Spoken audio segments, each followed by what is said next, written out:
My daughter spat in my face. Look at the great architect now pissing himself and reading sticky notes just to find the bathroom door. Your brain is a junkyard, Edward, and you're just a pathetic, useless old man.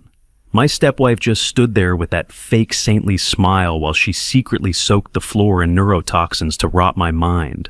They thought Alzheimer's had turned me into their personal ATM, a wallet with a pulse, to be bled dry. But they forgot whose house they're in. The toxic floor they built isn't my grave, it's their cage. I designed every inch of this lethal maze from the shadows I am watching. And the reckoning has already begun. I'm grateful you're here. Before we begin, drop a comment and tell me what city or country are you watching from. I read every single one, and it means more than you know.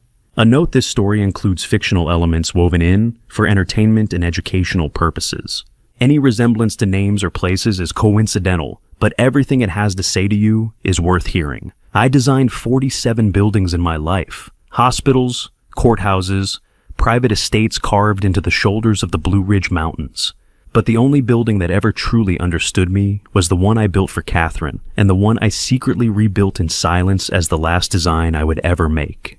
The hallway stretched ahead of me in the dark. I didn't remember walking out of the bedroom. That was the thing about this disease: it didn't announce itself with trumpets or warnings. It simply rearranged the furniture of your mind while you slept, so that when you woke, nothing sat quite where you had left it. I was standing in the main corridor of the Hollows at 3 a.m, barefoot on the hardwood floor, wearing the same gray pajamas I had put on 6 hours ago. The fog outside pressed against the tall windows like something alive, and the oak trees along the front drive had gone deep red and amber with October, the kind of color that looked beautiful only because it meant everything was dying. I knew where I was. That much was still intact. The Hollows, Asheville, North Carolina. My home for the last 11 years, built on land that had once served as an auxiliary relay station for the Army ground forces during the Second World War. I had purchased the property in 2013, 2 years after Catherine and I drove up the mountain road on a Saturday afternoon, and she said, without any drama whatsoever, "This is where we should grow old." She had a way of saying things like that, absolute and quiet, at the same time, the way a load-bearing wall holds a structure, without ever asking for recognition. She was gone now, had been gone since 2021. I turned my attention to the walls. They were covered in yellow sticky notes, dozens of them arranged in careful rows from shoulder height down to waist level, where my hand could reach without stretching. Names, dates, room designations: Vivienne wife's second floor, east bedroom.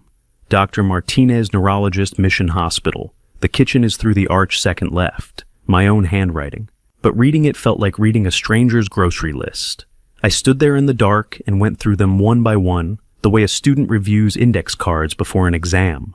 The difference being that most students expect to remember the material eventually. I had stopped expecting that, sometime around March. "Edward's sweetheart." Her voice came from the far end of the corridor, soft and practiced, carrying just enough warmth to sound genuine. Vivienne appeared from the shadows near the east wing staircase, white silk robe, hair pinned neatly at the nape of her neck, not a single crease on her face despite the hour. She looked the way people look in pharmaceutical commercials about sleep medication, effortlessly composed, almost clinically so. That was the thing about Vivienne. There was never anything visibly wrong, and that I had come to understand was precisely what was wrong. "Come back to bed," she said, taking my arm with both hands. Her fingers finding my elbow with the practiced ease of someone who had guided unsteady patients through hospital corridors for 20 years. Former psychiatric nurse, that was how she had described herself when we met at a fundraiser at the Biltmore in February of 2023, 4 months after I received my diagnosis, 2 months after I began quietly redesigning the interior systems of this house, and approximately 6 weeks after I had started to suspect that my grief and my deteriorating memory had made me visible in ways I could not afford. I let her lead me back to the bedroom. I let her pull the blanket over my shoulders and smooth it at the edges the way you would for a child. I let her say, "You're all right, you just need rest," in that low, reassuring tone that she had perfected over years of managing people who could no longer fully manage themselves.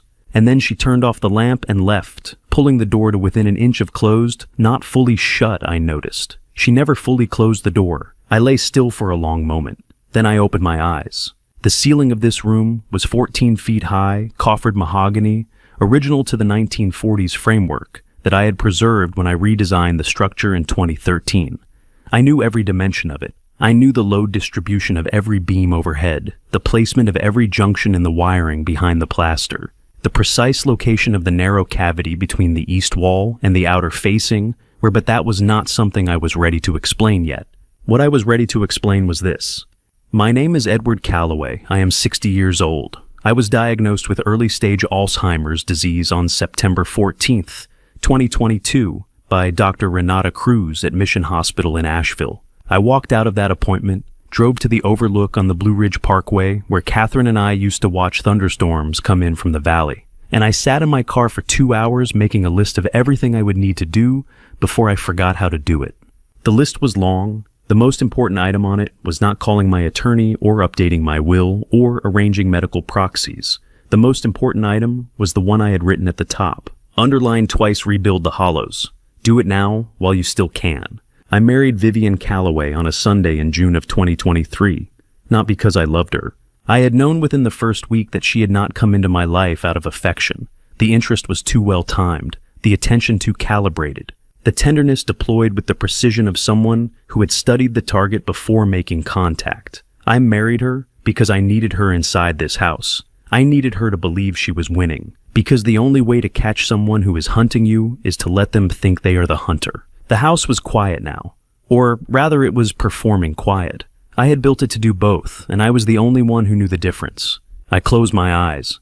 Outside, the October fog thickened against the glass, and somewhere deep below the floorboards, in a part of the hollows that did not appear on any public record or architectural filing, something shifted almost imperceptibly, the kind of sound a house makes when it is remembering something. The hollows had never truly been silent.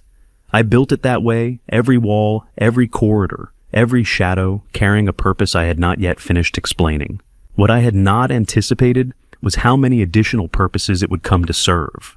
By 7 o'clock, the hollows had dressed itself for the day. Warm light pressed through the kitchen windows and long amber panels, catching the steam rising from the coffee pot, gilding the edge of the fruit bowl, turning the whole room into something that belonged in an architectural magazine spread titled Graceful Living in the Carolina Mountains. Vivian stood at the stove in her silk robe, humming something I didn't recognize, a melody without edges, the kind designed to fill a room without demanding attention. The eggs were done exactly the way I took them. The newspaper sat folded at a precise 45-degree angle beside my plate. The coffee was poured at the temperature I preferred, which I had mentioned exactly once 14 months ago in passing. I had learned over 18 months of marriage that when everything is exactly right, something is exactly wrong. I sat down and picked up the paper. The kitchen of the hollows was my favorite room in the house, not because of any architectural distinction, though I had spent considerable effort on the proportions and the natural light, but because Catherine had chosen the tile herself. Deep slate blue laid in a herringbone pattern she had sketched on a paper napkin over dinner one night in 2014. She had been like that, decisive about the things that mattered and entirely unbothered about the rest. The kitchen still held her in its bones. I suspected that was part of why Vivian had made it her territory so completely and so quickly after moving in. Some people redecorate, others simply occupy. Vivian set a glass of orange juice beside my plate without being asked. "You slept better," she said. It was not a question. I said. She smiled that particular smile, the one that arrived a half-second too late to be instinctive, and a half-second too early to be calculated. In that narrow gap between genuine and performed, Vivian Calloway had built her entire personality. 20 years as a psychiatric nurse had given her a fluency in the language of care that was nearly indistinguishable from the real thing. Nearly. I had been a structural engineer before I became an architect. I understood load-bearing systems. I understood that what a surface presents and what a surface conceals are engineering decisions, not accidents. Sloane came down at 8. She was still wearing her lab coat, a white one, slightly too large for her frame, with a small ink stain on the left cuff that suggested she had been working since before the rest of the house was awake. Sloane Mercer was 21 years old and carried herself with the flat, contained energy of someone who had learned early that emotions were a liability. She had been living at the Hollows for 4 months, introduced to me by Vivian as her ward, a young woman she had taken in years ago, now finishing her biochemistry degree at UNC Asheville. Brilliant girl, Vivian had said. needed a stable place to work. I had not argued the point. I had reasons of my own for wanting Sloane Mercer close. She went to the refrigerator without greeting me, poured herself a glass of water, and turned. For exactly 2 seconds, her eyes met Vivian's across the kitchen island. It was not the look of a ward and her guardian. It was not even the look of two people who were fond of each other. It was the look of two people who had agreed on something and were checking, silently, that the agreement was still in place. I turned a page of the newspaper. What I knew about Sloane, what I had pieced together before Vivian brought her into this house, was this: Vivian had found her at 15 in a group home in Columbus, Ohio. The kind of underfunded residential facility that cycles children through on a rotating basis and loses track of too many of them. She had taken Sloane in first as a foster arrangement, later informally, and she had done so with a story already constructed and ready to deliver. The story went like this: Sloane's biological father had known she existed from the beginning. He had chosen not to claim her. He had gone on to build a successful career, marry well, live comfortably in a large house in the mountains of North Carolina. While Sloane's mother, a woman named Catherine Shaw, who had left the relationship before she knew she was pregnant, had raised her child alone and died before she could explain any of it. The father's name, according to Vivian, was Edward Calloway. 21 years of growing up with that story. 21 years of shaping a grievance that had been handed to her pre-assembled with citations and a villain already named. By the time Vivian suggested that the appropriate response to such a history might involve a compound that caused gradual targeted memory degradation, introduced subtly over time. Through repeated environmental contact, Sloane had already decided that what she was being asked to do was not a crime. It was a correction. She did not know that every word of the story was a lie. She did not know that Edward Calloway had never known she existed until a private investigator placed a photograph on his desk in October of 2022, 3 weeks after his diagnosis, in response to a search Edward had commissioned himself. She did not know that the woman who had raised her on borrowed hatred had constructed the entire architecture of her motive from nothing, the way a forger constructs a provenance carefully, plausibly with just enough emotional texture to pass inspection. After breakfast, I went upstairs. I was not going to my study. I walked slowly down the third-floor hallway toward the attic stairs, moving the way I always move now in this house, unhurried, slightly uncertain on the surface. The walk of a man whose mind wandered. The door to Sloane's room was not fully closed. Through the gap, I could see her work table. It was not the work table of a graduate student finishing a thesis. The surface was organized with a precision that went beyond academic habit. Small glass vials arranged by size labels, handwritten in a compact technical notation. A portable centrifuge set to one side, a sealed container I recognized as a low-temperature sample case, the kind used for compound preservation. On the near edge of the table, a row of vials in ascending sizes. The smallest was pale blue. I read the label from where I stood. I remembered it. Back in my study, I opened the laptop and typed the name. The search returned results within seconds: academic papers, toxicological databases, a summary from the National Institutes of Health. I read through the relevant section twice. Then I closed the laptop, slowly. The way you close something when you need a moment before deciding what to do with what you have just learned. I looked down at the hardwood floor beneath my feet, polished to a deep, even shine, the way it had been every morning since Vivian took over the household maintenance 8 months ago. There are two kinds of people who smile that carefully: those who have learned that the world rewards pleasant surfaces, and those who have something beneath the surface they cannot afford to show. That morning, I was fairly certain I knew which category both of them belonged to, and I was beginning to understand that neither of them had arrived here by accident.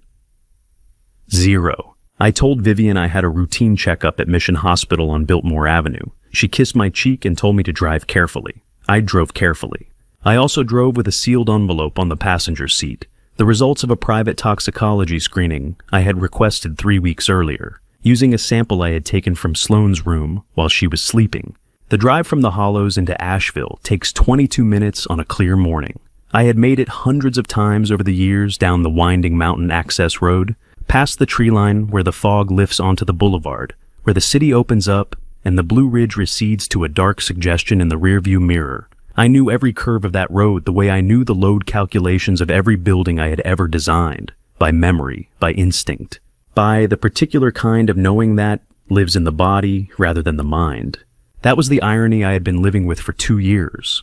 The disease that was taking my memory had started in the mind. What was happening to my body had started somewhere else entirely.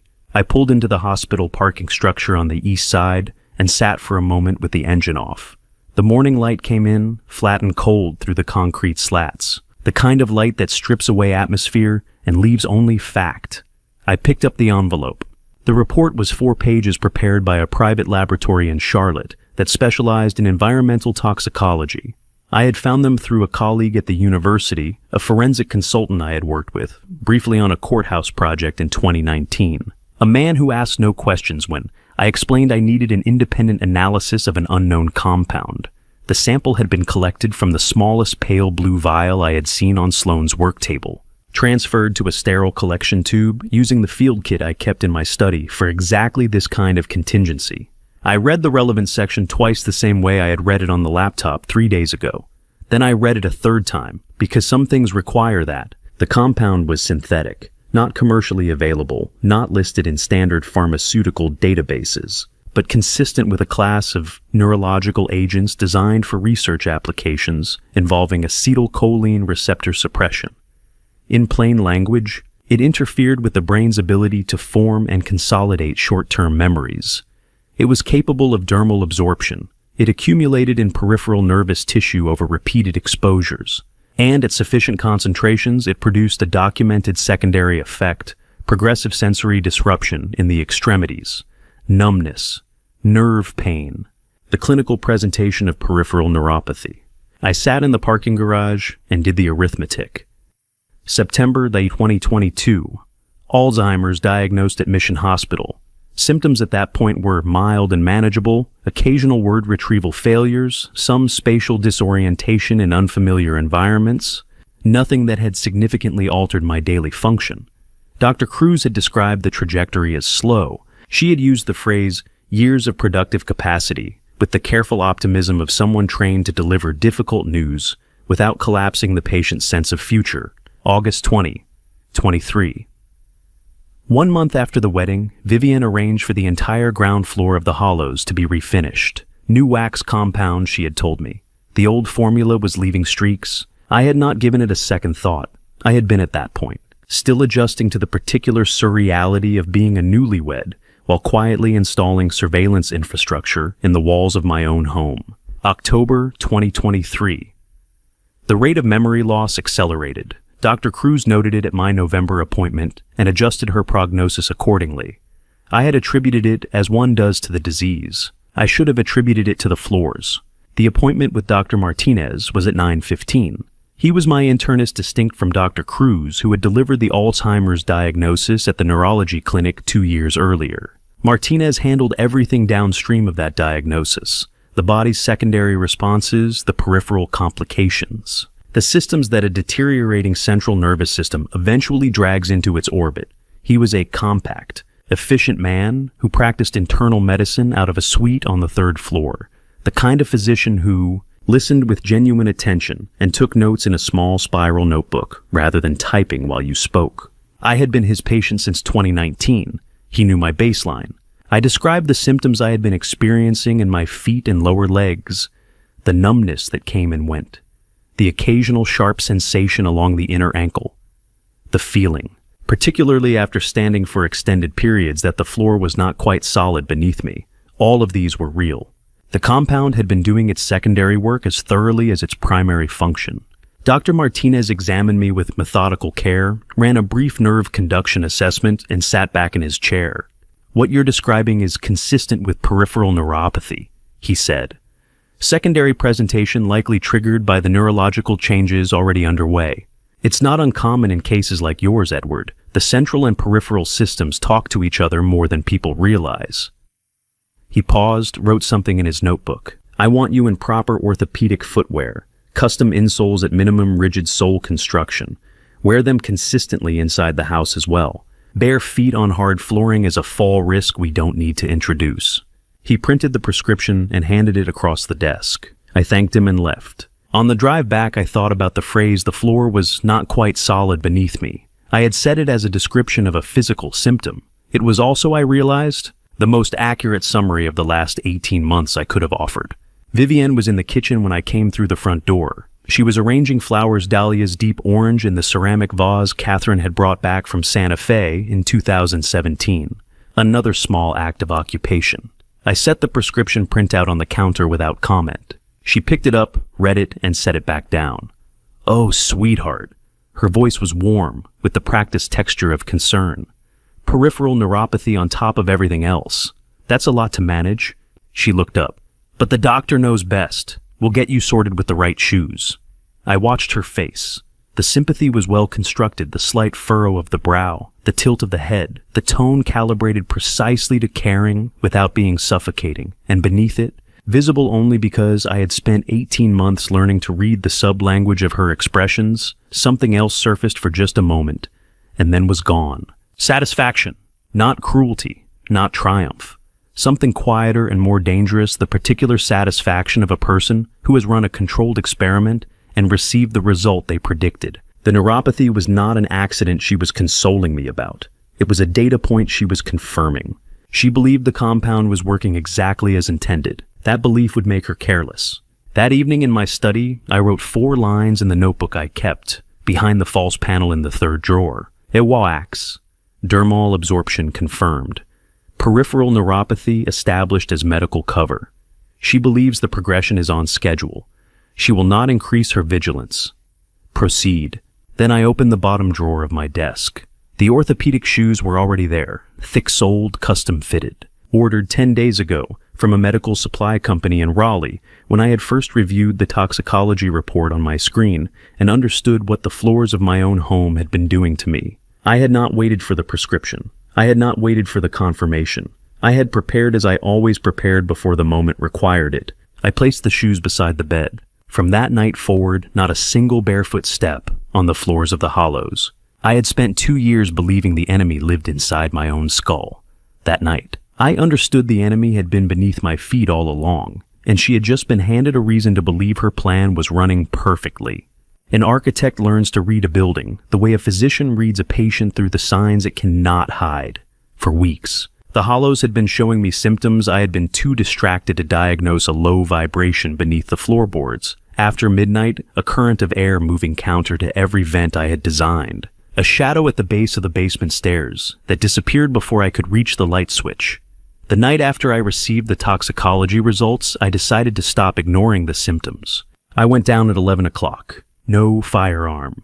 I had considered it and decided against if whatever was in the basement had wanted to harm me. It had 14 months of opportunity and had chosen not to use a single one of them. I brought a flashlight, my orthopedic shoes, and the particular steadiness that comes from being a man who has already calculated the worst probable outcome and made his peace with it. The basement of the hollows ran the full footprint of the house concrete foundation over the original World War II substructure, exposed beams, the smell of old mineral water, and iron pipe.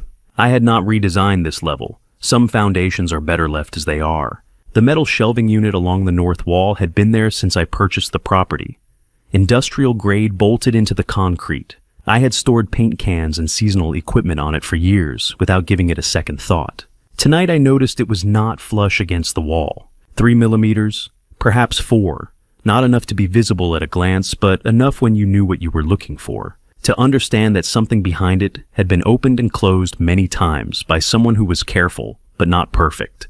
I set the flashlight on the shelf above and pulled. The unit swung outward on a concealed pivot hinge, smooth, well-maintained, the kind of hardware that does not squeak because someone has been oiling it regularly. Behind it, a passage.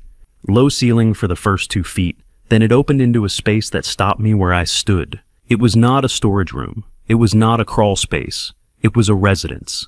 The ceiling was 7 feet original World War II, bunker construction, reinforced concrete, with a passive ventilation system running through the old military ductwork that predated the house itself.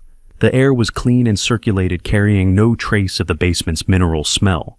Along the left wall, a compact cooking station with a single induction burner, a sealed container that served as a cold box, a row of labeled provisions stacked with the organizational discipline of someone who had been doing this long enough to develop a system.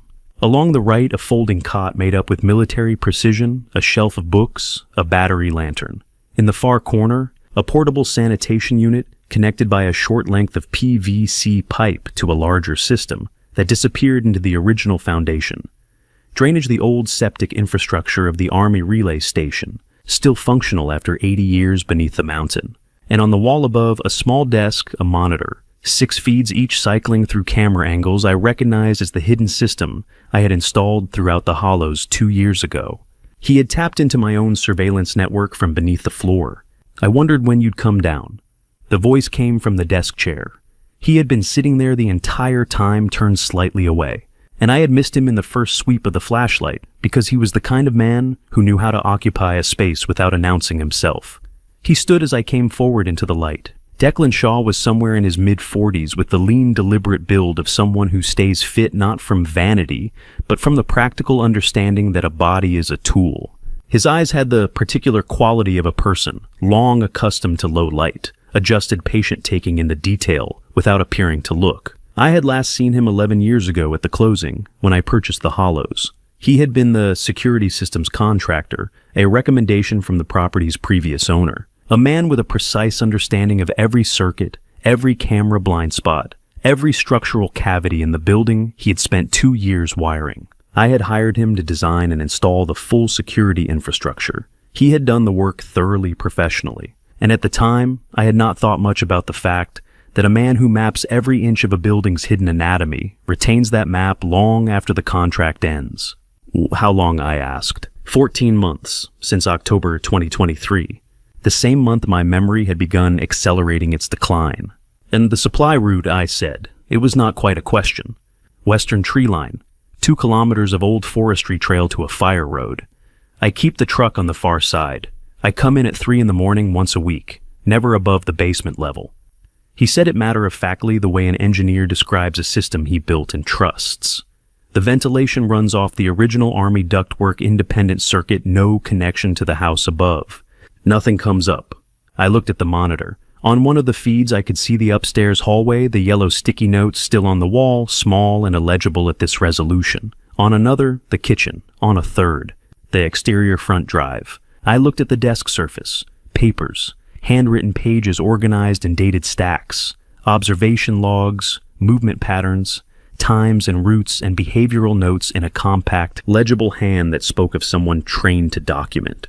You've been watching them, I said. I've been watching everything. I turned back to him. There was a particular quality to his stillness, not the stillness of someone who was calm, but the stillness of someone who had been carrying a great deal of weight for a very long time, and had learned not to let it show in his posture. You're here because of Catherine, I said. He looked at me directly for the first time. His expression did not change, but something behind it shifted, a tectonic thing deep and slow. You killed my sister Calloway. I looked around the bunker again. The logs, the maps, the monitor cycling through every room of my house. This man had been here longer than anyone knew. He had documented more than anyone had thought to document. And whatever he believed about me and Catherine, he had spent 14 months using that knowledge to watch the same 2 women I had been watching.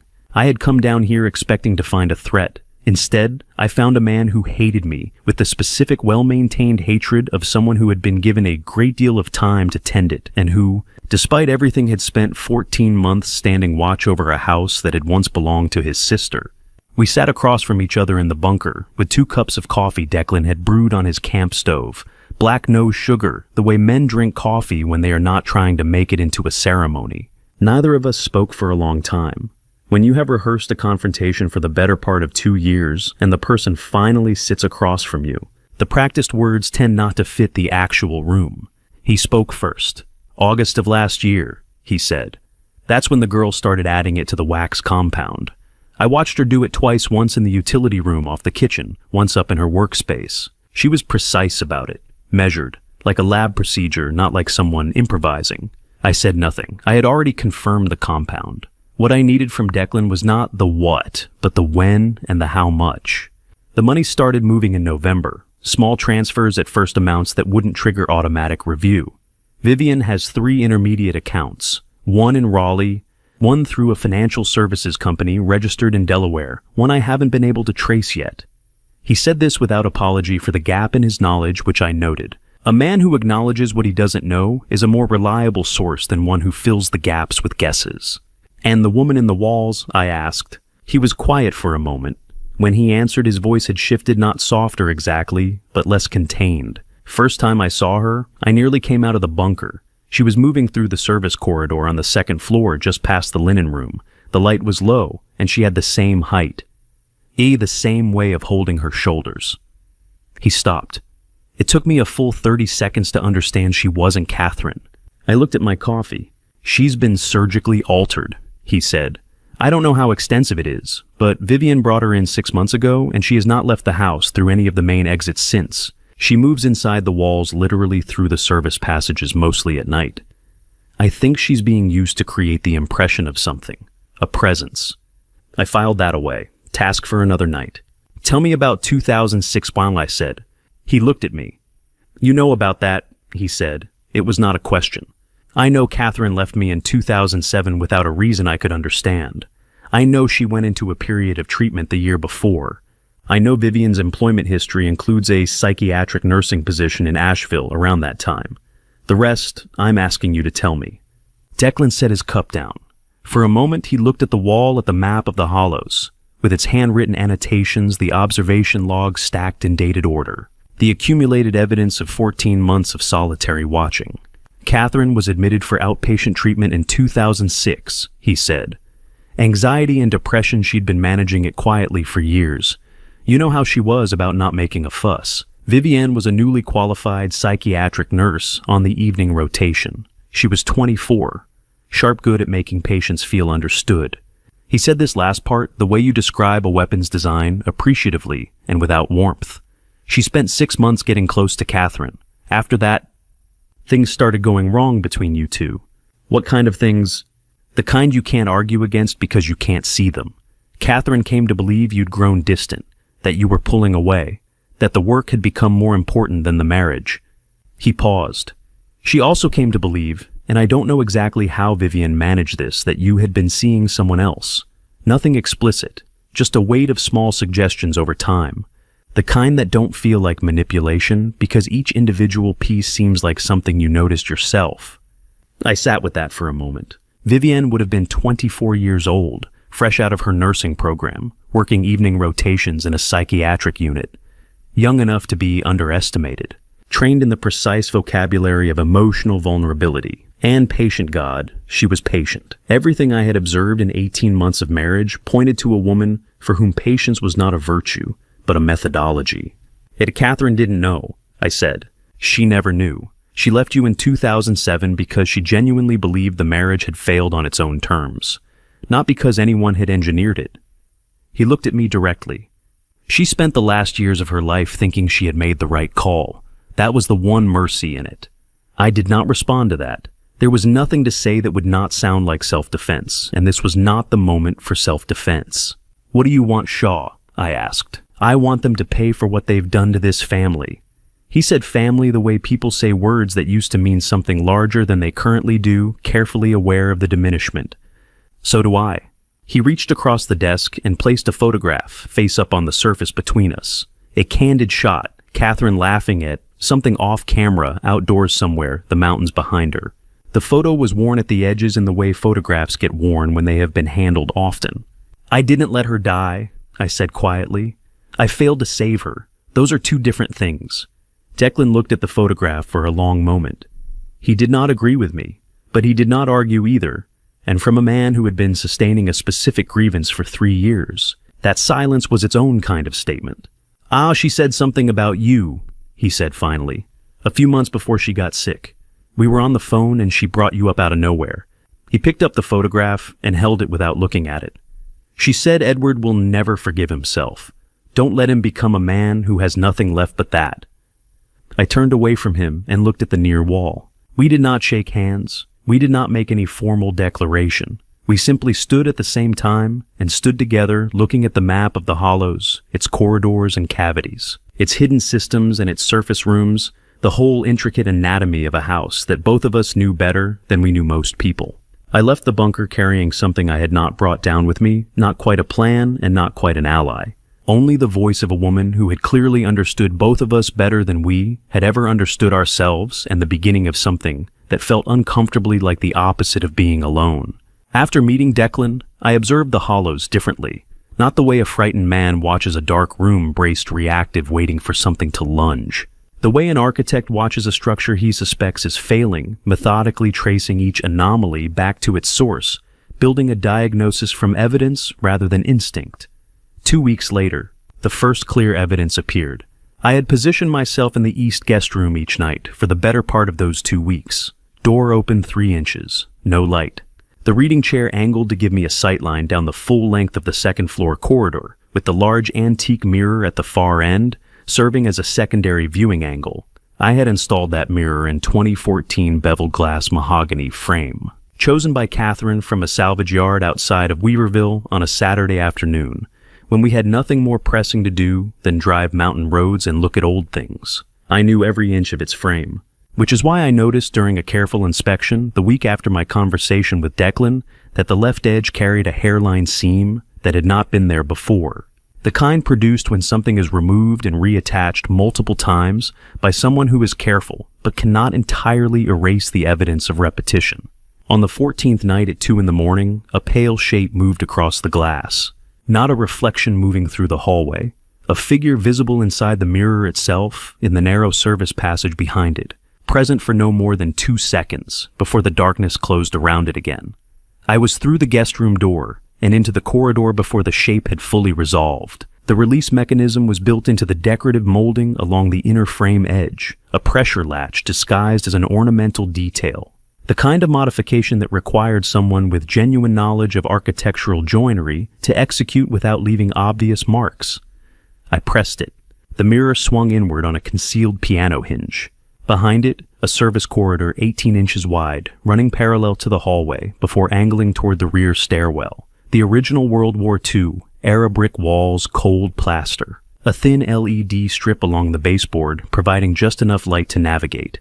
The air had the dense stillness of a space used regularly, but never inhabited the specific quality of a place that exists only in transit. She was pressed against the far wall when I came through 10 feet in.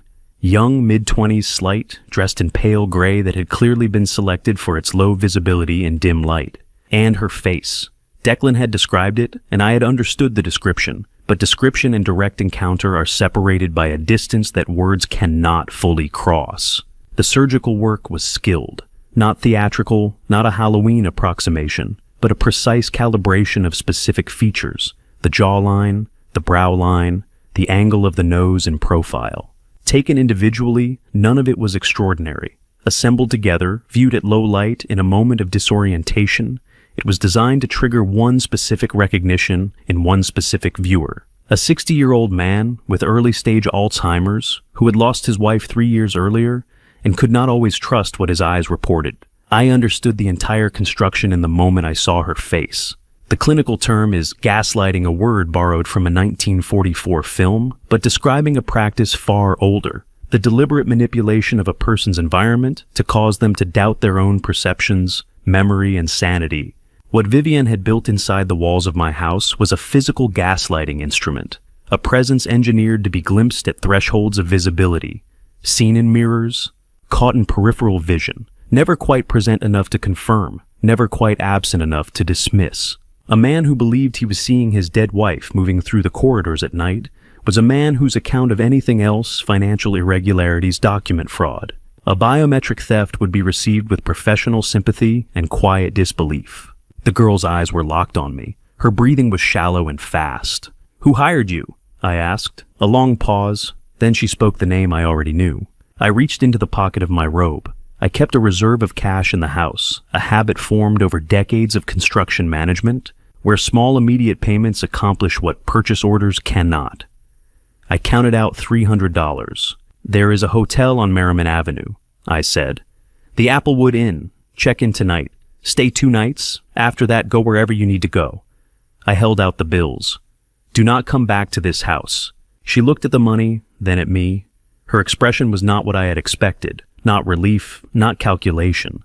Something closer to exhaustion. "Ike, she told me you were losing your mind," she said quietly. "I know exactly what she told you." I kept my hand extended. "I'm giving you the opportunity to leave before this becomes something you can't walk away from cleanly. That window is brief." She took the money. Within a minute, her footsteps had faded toward the rear stairwell, and I was alone in the service corridor with one palm flat against the cold plaster wall, listening to a house that had just revealed another layer of itself. I went down to the bunker. Declan was at his desk. I gave him the account. He listened in the way I had come to recognize as characteristic, completely still processing without any visible reaction until I finished. Then he reached beneath the desk and set an object between us. A small rectangular device, matte black casing, a glass sensor panel on one face approximately 2 inches square, a biometric fingerprint scanner, the type deployed in high-security private banking systems, as a secondary authentication layer for accounts requiring identity confirmation beyond a password or PIN. In the United States, certain trust structures and private asset accounts use registered biometric data to authorize significant transactions. A beneficiary change, a major transfer, a modification to the account's controlling instrument. The fingerprint captured at account opening must be matched again to execute. Without the matching print, the authorization does not go through. I pulled it from her office 3 days ago, Declan said. She's preparing to present you with estate documents. Routine updates is how she'll frame it. This device accompanies the signing. Your fingerprint on that sensor authorizes a transfer of controlling interest in a private asset account. How much? $4.2 million, consolidated across 3 instruments, all titled in your name, all convertible on biometric authorization. I set the device back on the desk carefully without touching the sensor panel. How long before she moves? I asked. Declan was quiet for a moment. Weeks, not months. She's been patient for a long time. That kind of patience has a limit, and I think she's approaching it. Then we move first. I climbed back upstairs and stood in the hallway before the mirror, the same mirror now closed again, giving back nothing but my own reflection in the dim light. For the first time in longer than I could accurately measure, the face looking back at me was one I recognized without effort. It was not a comfortable face. It held no particular peace. But it was present, and it was clear, and it knew precisely what it was going to have to do next. I did not like what that was going to require, but it was the only face in the hollows that could do it. December came to Asheville with the first true frost of the season, the kind that coats the Blue Ridge overnight and leaves the valley below, looking as though it belongs to a different century.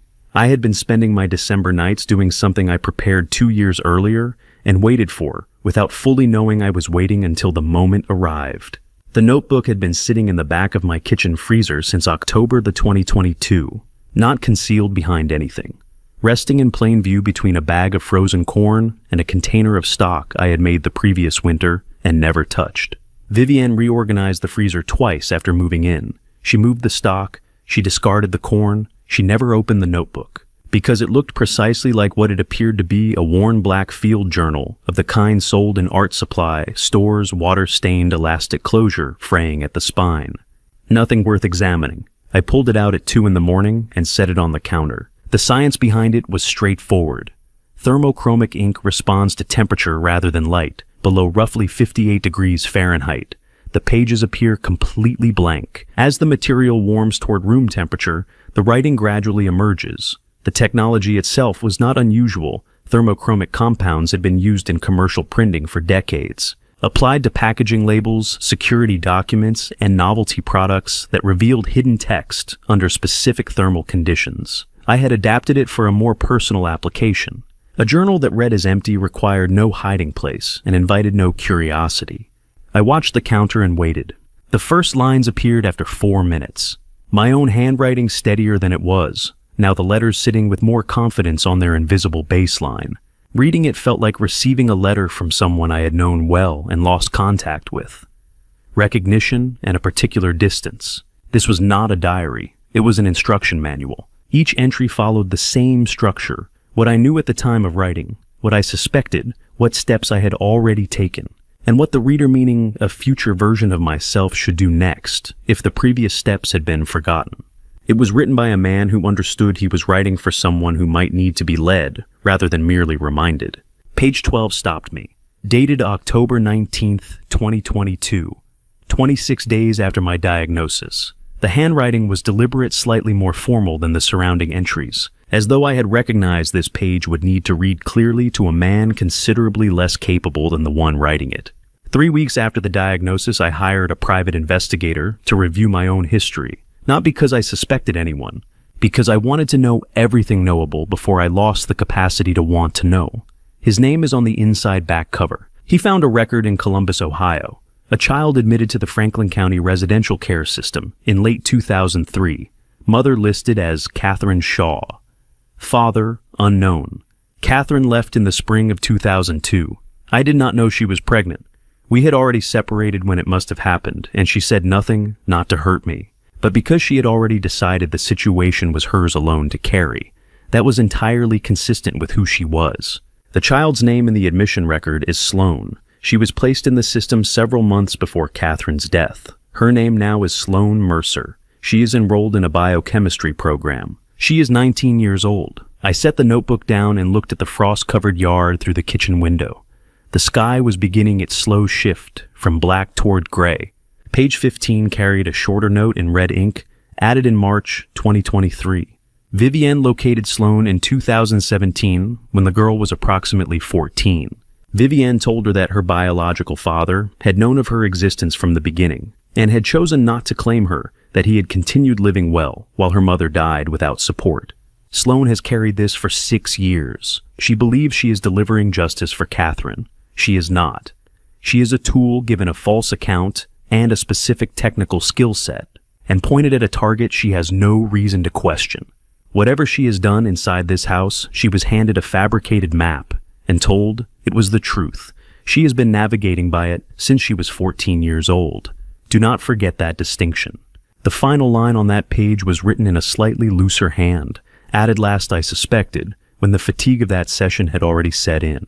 If you are reading this, you are still capable. Do not waste it on hatred or grief. There is work to be done. I sat with the notebook open on the counter and looked at nothing in particular. I was not thinking about Vivienne. I was not running timelines or reviewing next steps. I was thinking about a child who had spent 6 years carrying a portrait of a father who had chosen not to want her. A portrait drawn by someone else handed to her as history, and tended carefully until it had become the foundation of her entire sense of what was right and what needed correcting. 2 years ago, I had written myself a note about a girl I had not yet met. I sat in the dark and tried to understand what it meant to owe someone a truth they had never been given the chance to hear. I had hired Marcus Reynolds in January of 2023, 1 month before I met Vivienne and 6 months before the wedding. The original mandate had nothing to do with her specifically. After the diagnosis, I had instructed him to conduct a standing background audit on anyone entering my professional or social circle during the period of my heightened vulnerability, a precaution against exactly the category of person Vivienne turned out to be. When she appeared at the Biltmore fundraiser in February, Reynolds was already on retainer. I redirected his attention within the week.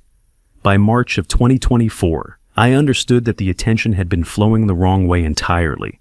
By March of 2024, I had my answer. It simply was not the answer Reynolds had provided. The French Broad Chocolate Lounge occupied a narrow storefront on Lexington Avenue in the River Arts District. Exposed brick walls, low lighting. The smell of dark chocolate and coffee layered over the particular warmth of a room that was always full of people who had chosen it, specifically because it felt nothing like an office. I had suggested it deliberately. A man like Reynolds would be more comfortable in a place with ambient noise and visual complexity. More comfortable meant less careful. He was already seated when I arrived. The report centered on the table in front of him, with the practiced placement of someone who understood that presentation was part of the service. 12 pages, spiral-bound tabbed sections. He stood briefly as I sat, the kind of automatic courtesy that comes from training rather than genuine regard. "I appreciate you making the time," he said. I told him it was no trouble and ordered a coffee I did not intend to drink. The report was thorough in the way that forgeries are thorough attention, concentrated on surface detail. The underlying structure assembled to support a predetermined conclusion rather than to follow evidence wherever it led. Reynolds walked me through it, section by section, his voice carrying the measured cadence of a man who had delivered professional assessments many times and knew exactly how much gravity to project. The language throughout was clinical. Accelerating cognitive disruption, confirmation bias consistent with early-stage neurological decline, disproportionate suspicion toward a caregiving spouse.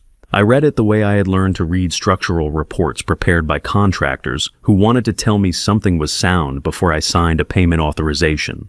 with attention to what was precise and equal attention to what was conspicuously absent. Reynolds had been following Vivian for 14 months, according to his billing records. 14 months of surveillance. And his report contained not one reference to the financial transfers Declan had been tracking since the previous November. Not one reference to Sloane's laboratory equipment. Not one reference to the service corridor behind the second floor mirror, which had been in active use for the better part of 3 months. A private investigator who had genuinely been watching Vivian Calloway for over a year and missed all of that was not a private investigator, he was a set designer. But what confirmed it was not the absences in the report. It was Reynolds himself. He answered every question without hesitation. Not the natural fluency of someone telling the truth, which carries its own texture, small pauses at unexpected moments, minor self-corrections. The slight friction of a person retrieving actual memory rather than reciting prepared material. Reynolds was frictionless. He moved through the conversation the way a well-rehearsed actor moves through a scene he has performed enough times that the effort is no longer visible. It was a skilled performance. It simply was not a true one. I nodded at the appropriate moments. I asked the questions a genuinely concerned and somewhat confused husband would ask. Reynolds answered them all. And by the time we shook hands in the doorway, I had given him nothing he could report back that would alter Vivian's current assessment of where I stood. I watched him walk toward his car. Then I sat back down, ordered a second coffee, and opened the burner phone. Declan and I had been using since February. A prepaid device purchased with cash registered to no name, kept charged in the bunker, and exchanged in the dead drop Declan had established beneath the loose stone at the western tree line. The only number stored in it was Declan's matching device. The message had arrived 40 minutes earlier. A photograph, a restaurant interior, warm lighting, white tablecloths. 2 people at a corner table. Reynolds on the left. His jacket over the chair back, relaxed in the way people are relaxed in the company of someone they know well. Vivian on the right, leaning slightly forward, one hand near her wine glass. The photograph had been taken 3 days ago at Table, a restaurant in Biltmore Village that I knew for its quiet corners and its discretion, the kind of place where Asheville's professional class conducted conversations they preferred not to have overheard. They were laughing about something. I looked at the photograph for a moment. Then I set the phone down, picked up Reynolds' business card from where I had left it beside my cup, and held it over the glass ashtray on the table edge. The flame from the matchbook the cafe kept near the condiment stand took it cleanly. The server at the adjacent station glanced over with mild alarm. I left a tip that was double the bill and walked out. The Blue Ridge Parkway in late March carried the particular atmosphere of a season that had not yet decided what it wanted to be. Bare trees on the upper ridgelines. The first pale suggestions of green in the lower hollows. The late afternoon light coming in at a low angle that turned the fog in the gaps between peaks into something that looked almost solid. I called Declan from the overlook, where I sometimes pulled over. Reynolds is confirmed, I said. I know. A pause. What do you want to do? I looked at the mountains going gray in the early dusk. The question was a reasonable one. Reynolds could be confronted, reported, cut off. Any of those actions would send a signal to Vivienne. To whatever network of professional relationships she had assembled, to any institutional system, she had already begun preparing as a backstop against the possibility that her plan went sideways. A signal meant a response. A response meant acceleration. Nothing yet, I said. Let her believe the report landed. Let her believe I'm exactly as confused as she needs me to be. Silence on the line. Then, that's a harder thing to maintain than it sounds. I know what it sounds like. I started the engine. From this point, Declan, it's only the 2 of us. I know, he said. It always was. I drove back toward the hollows through the darkening mountains and felt for the first time since the diagnosis something that was not quite the absence of fear, but was the thing that sometimes replaces it, a clarity that comes from knowing precisely what is ahead of you, even when what is ahead of you is not good. The most dangerous moment in any load-bearing structure is not the collapse itself. It is the moment just before, when everything appears stable, but the fractures are already running silently through the core. I drove home through the mountains and prepared to look exactly like a stable structure.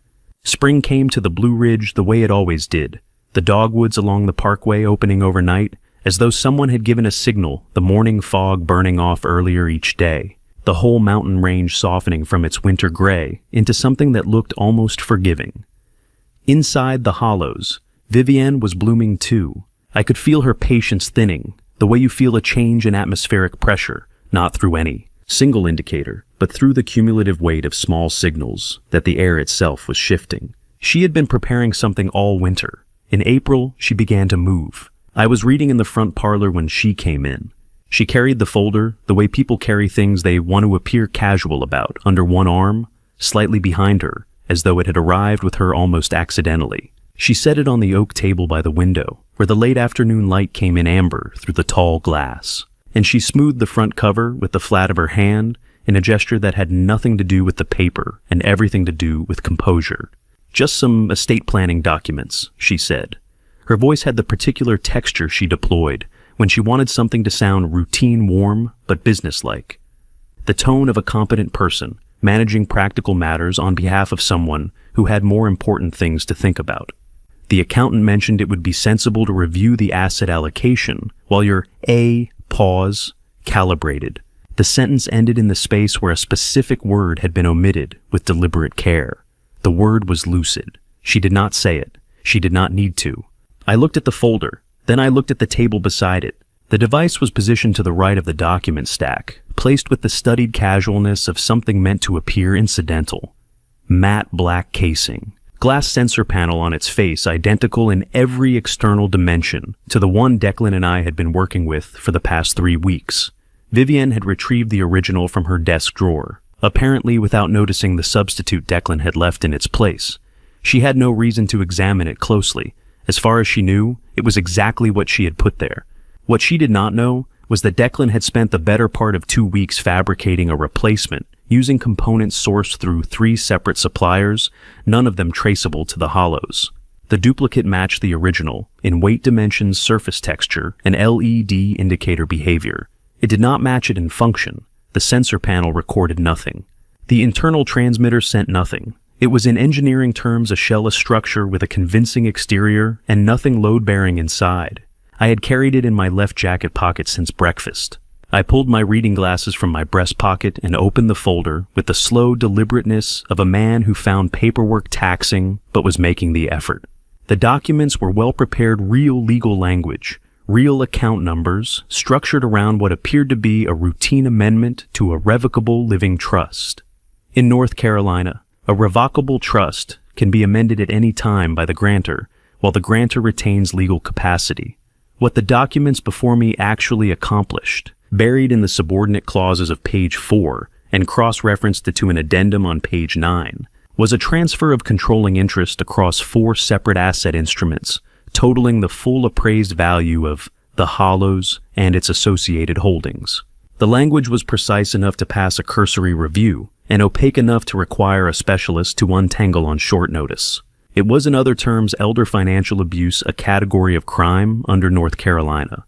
General Statute 14-112.2, which specifically addresses the fraudulent appropriation of assets from a mentally incapacitated adult through deception or undue influence.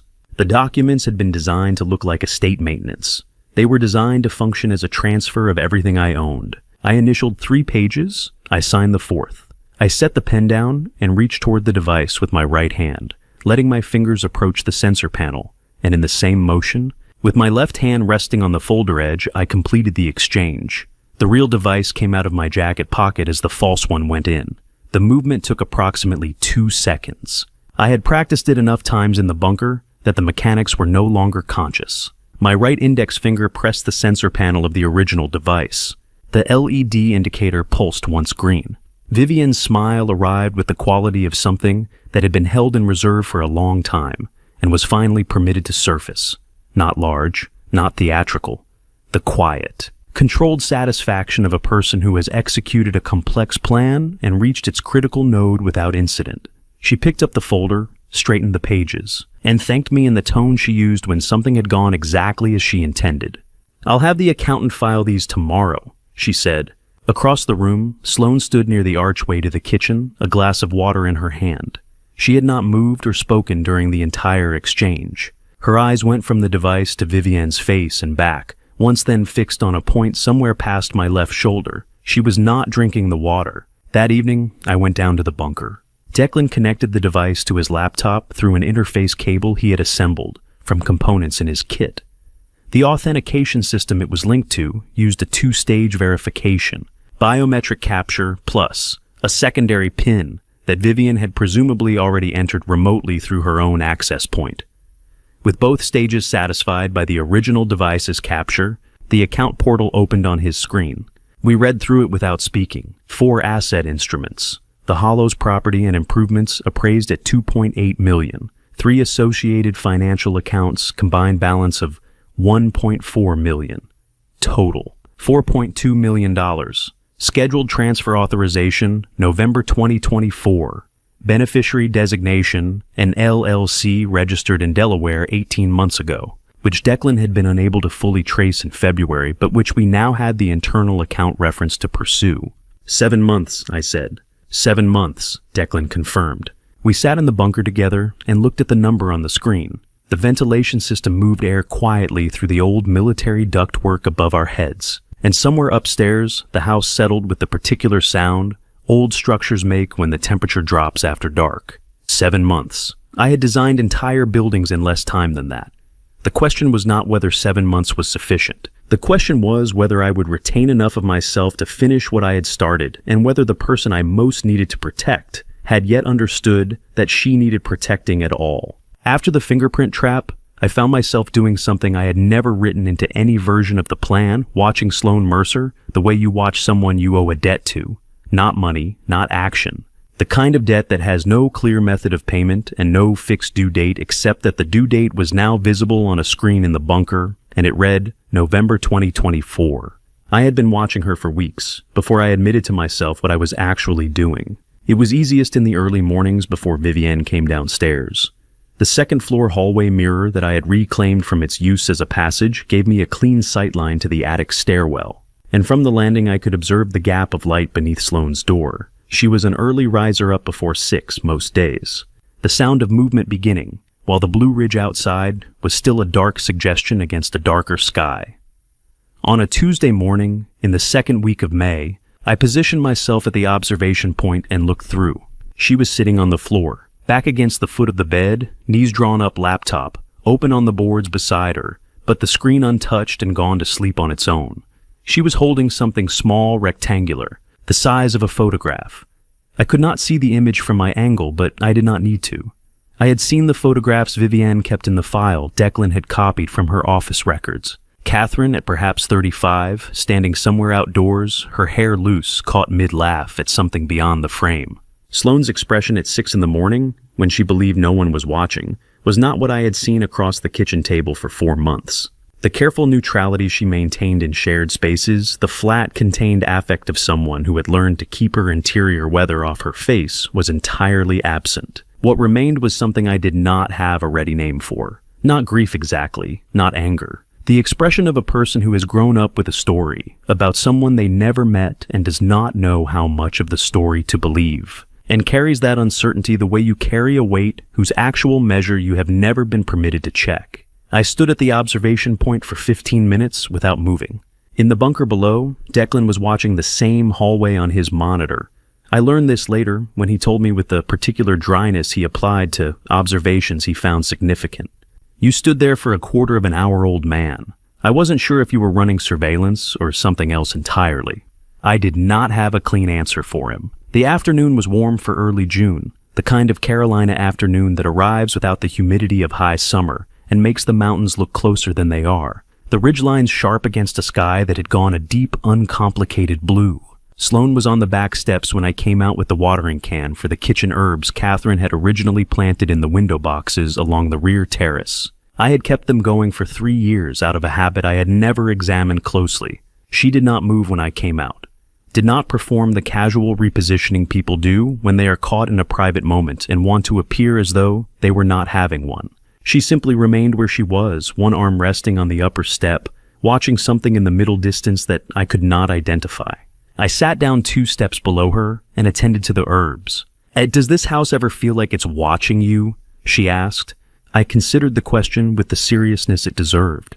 Every single day, I said. She nodded once, the nod of someone receiving confirmation of something they had already privately concluded. We sat together for another 10 minutes and did not speak. The birds in the tree line beyond the rear garden were making the particular racket of early summer, and the light on the mountains was the long, warm light of late afternoon, and it was objectively a pleasant place to sit. Under other circumstances, it might have felt like nothing more than that. Before she stood to go back inside, she stopped with her hand on the doorframe. "She told me that you knew about me," Sloane said. Her voice was level, not accusatory, not fragile. The voice of someone asking a question they have been carrying for long enough that the weight of it has become familiar. "Before I was born, that you chose not to." I looked at her directly. She was watching me with the careful attention of a person who has been given incomplete information for a long time and has developed a precise sensitivity to the gap between what someone says and what they mean. "She told you a great many things," I said. "Was any of it true?" I held the watering can in both hands and thought about the 15 pages of thermochromic ink I had read in December, about the investigator's file from Columbus, about a woman who had left in 2002 without telling me the reason, and a child placed in the care of a county system several months before that woman died, and 6 years of a fabricated history handed to a 14-year-old girl as though it were fact. "Some of it," I said, "not the parts that matter." Sloane looked at me for a long moment. The afternoon light was behind her, which meant I could see her face clearly, while my own was in shadow, an architectural accident that I noted without intending to. Her expression did not change exactly, but something in it shifted, the way a door shifts when a latch releases without yet swinging open. Then she went inside. That evening, Vivian set 3 places at the dinner table as usual. She and I ate at 7. At 8. She went upstairs and came back down with a slight tightness around her eyes that she smoothed over before sitting again. Sloane's door had been closed since 5 o'clock. It remained closed through dinner. A tray I left outside, it nothing elaborate soup and bread, placed quietly without knocking, was taken in sometime after 9. The door did not open again that night. I had not answered her question fully, but I had told her in the only way available to me at that moment that an answer existed and that it was different from everything she had been given. Sometimes that is enough to begin a different kind of listening, the kind that eventually leads someone to ask the second question. July in the Blue Ridge held its heat inside the valleys, like something unwilling to release its grip. The kind of summer that pressed down through the tree canopy and made the mountain air feel dense and close even after dark. I had been spending my July nights operating a system I had built in October of 2022, that first month after the diagnosis, when I was still entirely myself and needed to find a way to leave instructions for the version of me that might not be entirely myself anymore. I had never played it for Declan. On a Thursday night in the second week of July, I left the interchannel connection open. The system had been Declan's engineering work executed in the weeks before. I had any reason to suspect Vivian specifically before she had entered my life at all. In the autumn of 2022, when the diagnosis was still raw and the implications of it were still being sorted into categories of manageable and not, I had contacted a specialist in AI voice synthesis through a colleague at the university's digital media department. The technology had become sufficiently advanced by that point to accomplish what I needed, a process called voice cloning, in which a substantial archive of recorded speech interviews, lectures, dictated notes, the hours of audio I had accumulated over decades of professional documentation is analyzed by a machine learning system to build a complete acoustic model of a specific voice. From that model, the system can generate new speech, new sentences, new paragraphs, new recordings, in the speaker's own voice reading text that the speaker has never actually spoken aloud. The result was not perfect. A careful listener who knew my voice well would detect something slightly considered about the pacing, a smoothness in the transitions between sentences that the natural voice does not always maintain. But for the purpose I had designed it for a set of recorded instructions reminders, and personal notes intended to be played back to a man whose memory was in the process of becoming unreliable, it was more than sufficient. The voice in the recordings sounded like me at full capacity, clear, precise, present in the way I was less reliably present now. Declan had installed the hardware, a dedicated audio processor, connected to the secure channel between my private study and the bunker's communication panel, separate from the surveillance feed, accessible from either end. We had set it up in November of 2022, and I had been adding recordings to it ever since. I sat in the study at midnight with the door secured and played the archive from the beginning. My own voice filled the room, 2 years younger, the the consonants landing with a surety that I notice now by its contrast to how they sometimes arrive these days. It read through the structured sections, methodically property documentation, legal contacts, the sequence of prepared responses to various contingencies. I listened and made notes in the margins of my current working document, checking what had been executed against what had been planned. Then the archive reached the section I had recorded on the night of October 3rd, 2022, 18 days after the diagnosis, a section I had not labeled in the index. "I don't entirely know what I'm building," the voice said. "I know the structural elements, I know the legal components and the security components and the contingency protocols. But what I'm really building is a set of conditions under which the truth becomes unavoidable for the people who need to encounter it and for myself." Catherine used to say that the best buildings are the ones that bring people together, even when they don't want to be brought together. I'm trying to build something like that. I don't know how much time I have left. I don't know how much of myself will remain when the time runs out, but I am trying. I sat with the recording after it ended and did not immediately move to the next section. In the bunker below the inter-channel connection I had left open was carrying everything. Declan had accessed the communication panel. At some point in the previous hour, the indicator light on my end had registered an incoming connection that I had noted and chosen not to close. I was aware he was there. Whether he had connected by accident or intention, I could not say with certainty, and I had concluded it did not matter. There are things that need to be heard by more than one person, and the architecture of how the hearing happens is sometimes less important than the fact of it. The channel stayed open for the duration of the archive. When I shut down the system and stepped into the hallway, the light from the bunker access point was still showing through the gap in the floor panel, the thin line of amber that meant the lamp at Declan's desk was on. I stood over it for a moment. Then I knocked 3 times on the floor with my knuckle. No return knock. I went to bed. In the morning, there was a folded piece of paper on the floor just inside my study door. A single line, written in the compact hand I had come to recognize from 14 months of handwritten observation logs. "She was right about you. Don't waste what you have left." No signature. He had never been a man who signed things he felt should be self-evident. I stood in the early light of my study and read the line twice. Then I folded the paper along its original crease and placed it in the breast pocket of my shirt against the left side, where it stayed for the remainder of the day without my touching it again. It was the first morning since Catherine died that I did not feel entirely alone inside the hollows. I had built the system to help myself remember. I had not calculated that in doing so, I might also help someone else remember something, or that what they remembered would quietly shift the weight of everything we were carrying together, without ceremony and without announcement, in the way that the best structural repairs have always worked. August in the Blue Ridge held its heat the way certain silences hold their meaning, not loudly, but with a weight that accumulated over days until you could no longer ignore it. Inside the hollows, Vivienne had been patient for 16 months. I could feel that patience reaching its terminal point, the way you feel a structure approaching its load limit, not through any single sign, but through the aggregate of small indicators that something was being asked to bear more than it was designed to carry. I had been watching Vivienne's study for 3 weeks. The room was on the east side of the second floor, smaller than the other main rooms, originally a sitting room that she had converted to an office within 2 months of moving in. It contained nothing personal, no photographs, no objects carried from a previous life, no evidence of aesthetic preference beyond the functional.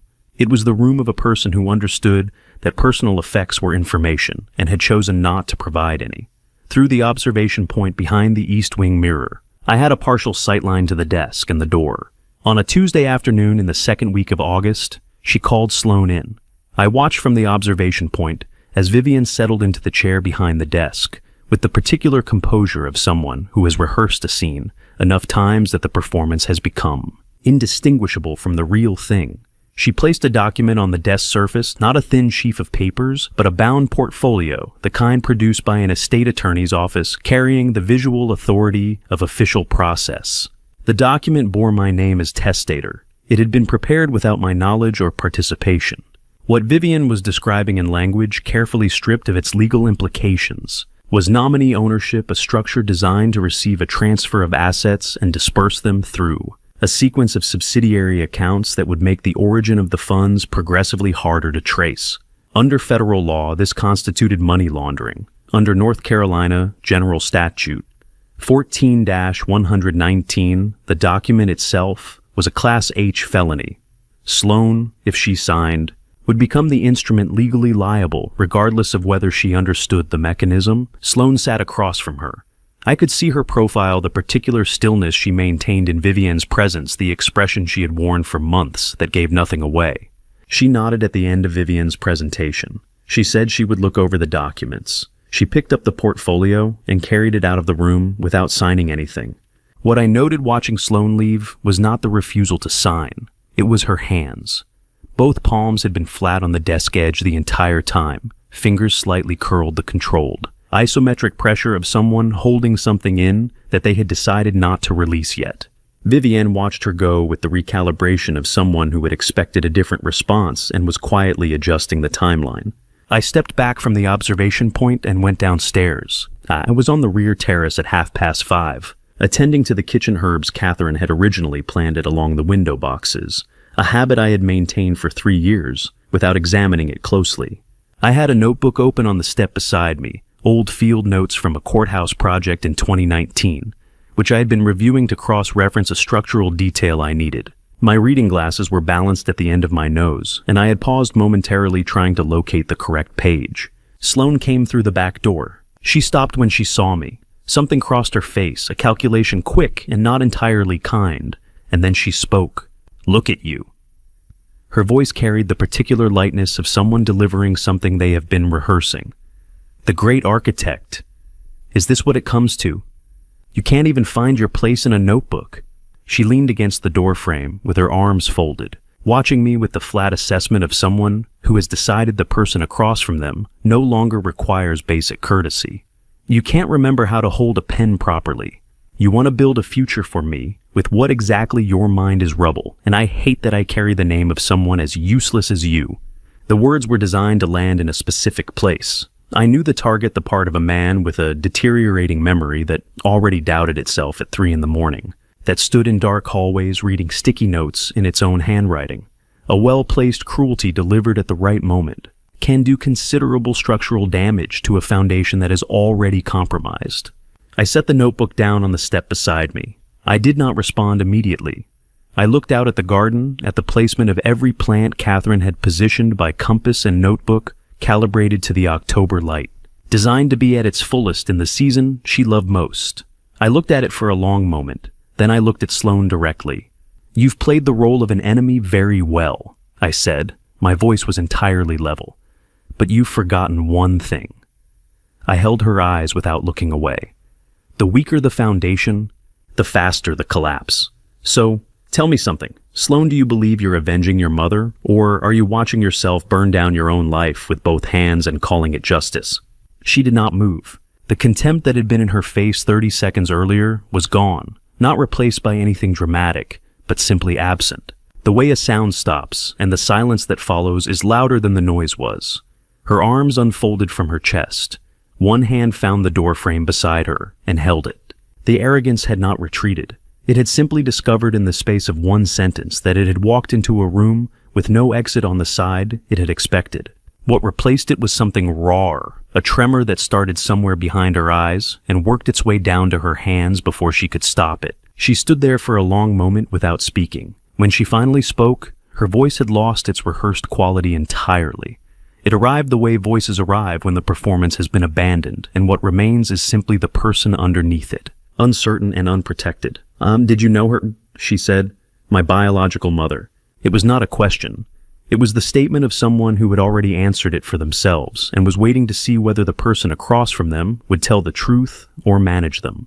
I looked at her, at the quality of attention in her eyes, which was Catherine's attention, exactly the same refusal to look away from the thing being looked at, the same capacity to read the answer in the pause before it was spoken.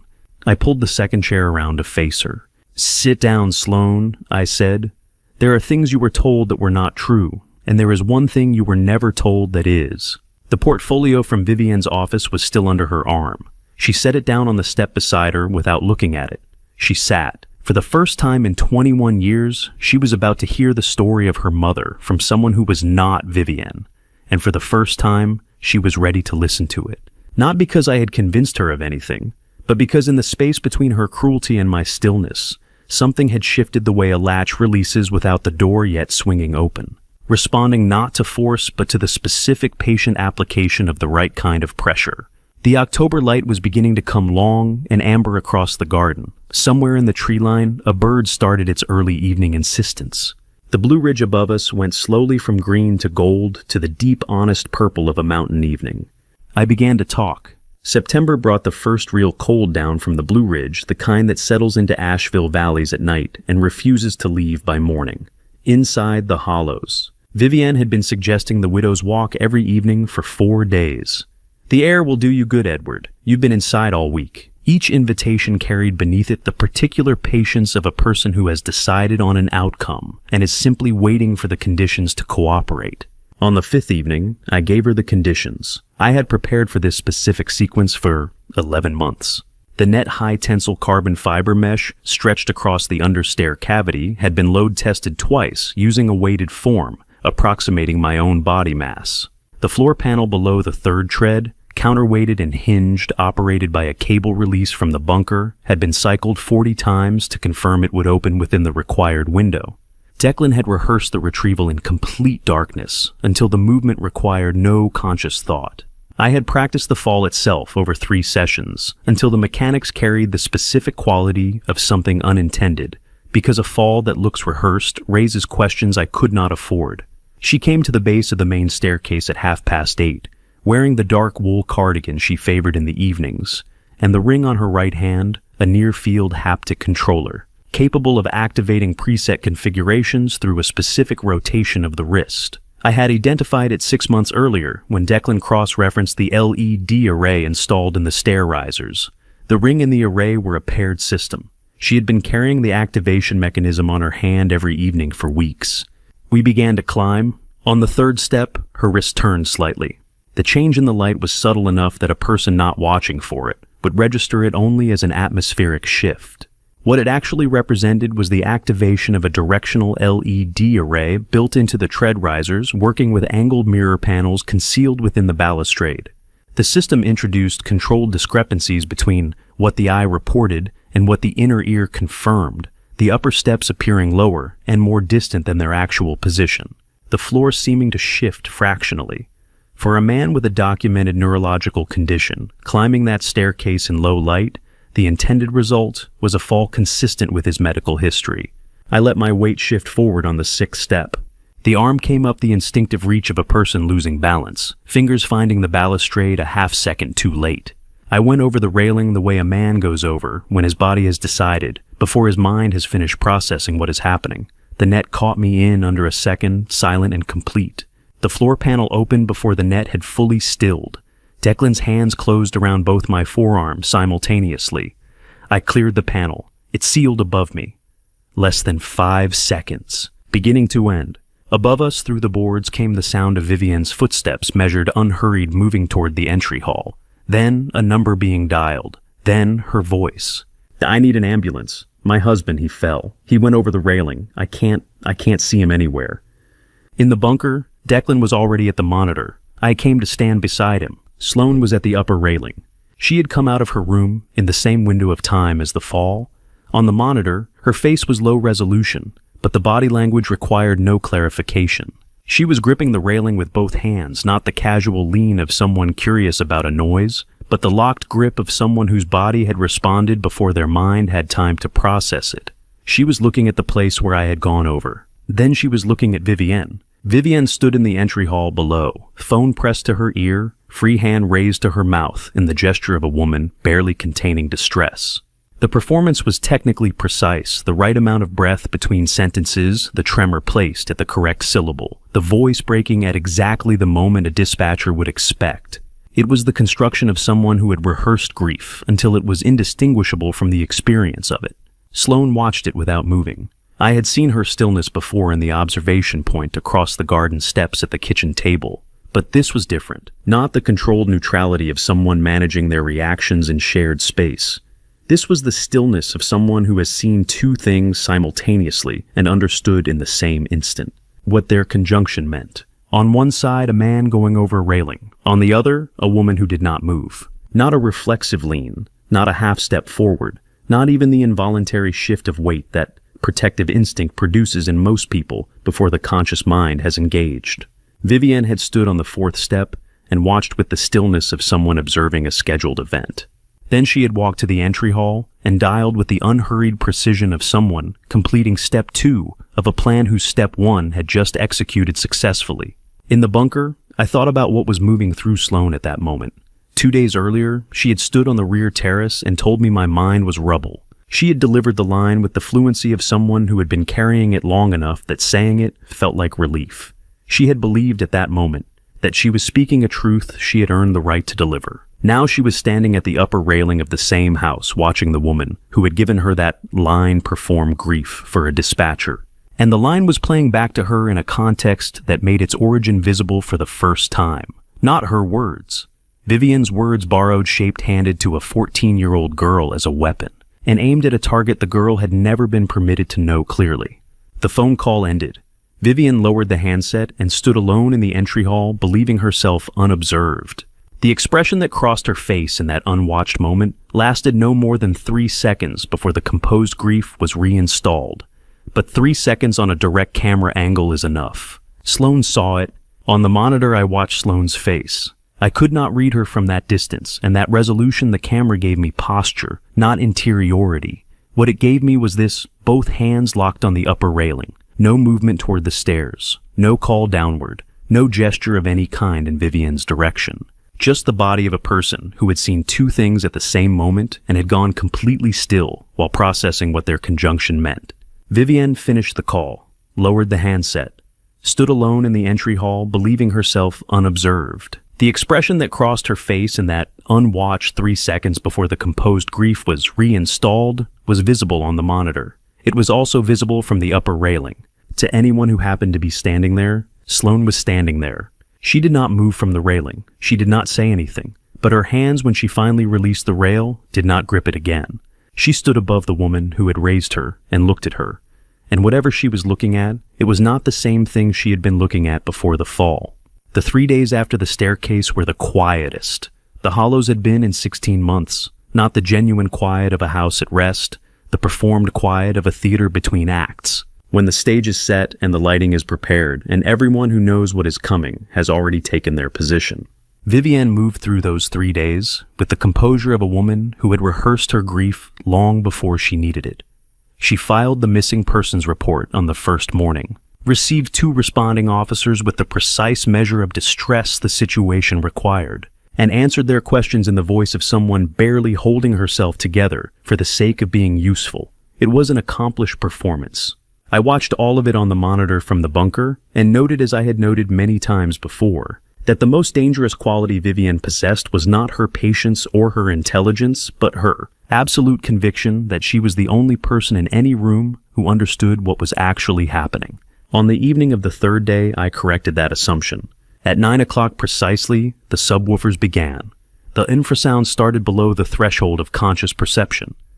15 to 30 hertz building pressure in the room over 40 seconds before the first audible elements arrived.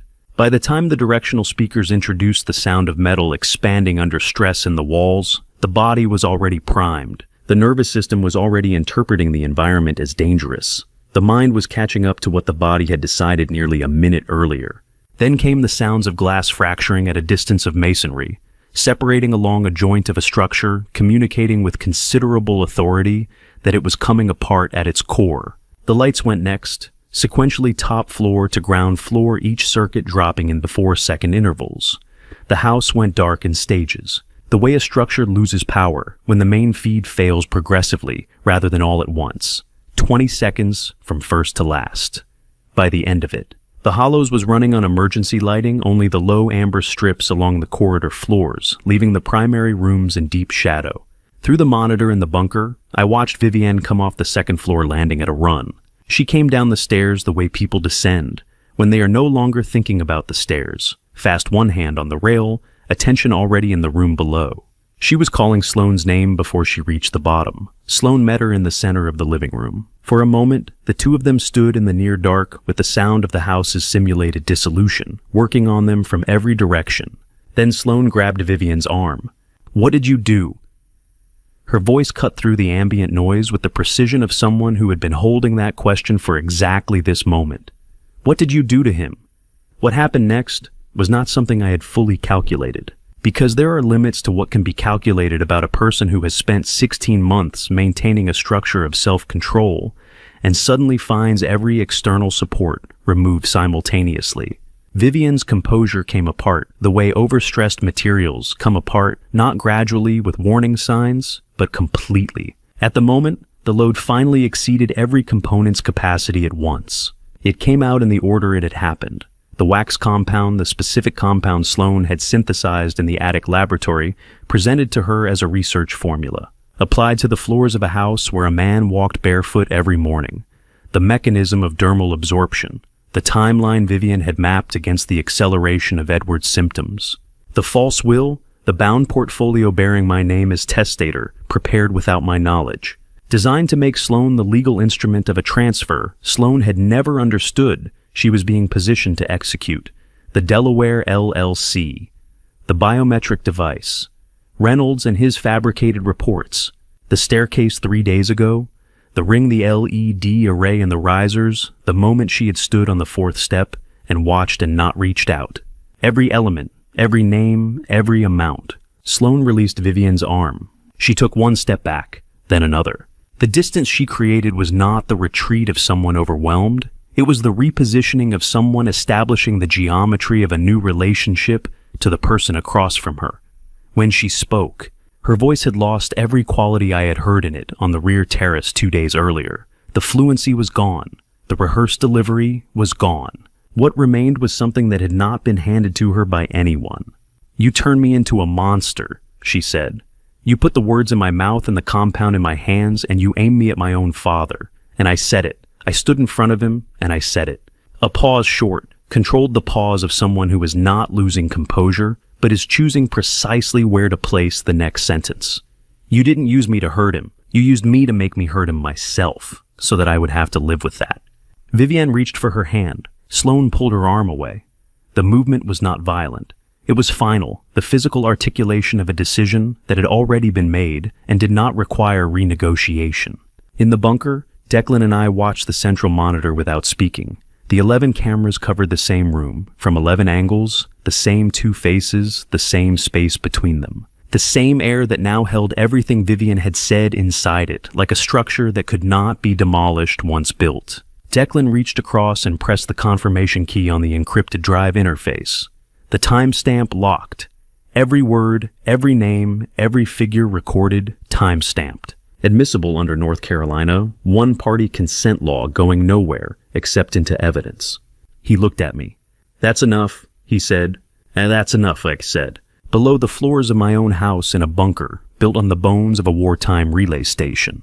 We sat with the recorded voice of a woman who had just confessed to everything she had spent 16 months concealing.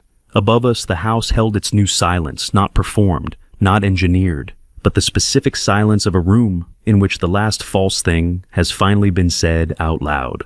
I had timed the lights to come back on exactly 4 minutes after the final sound effect cut out.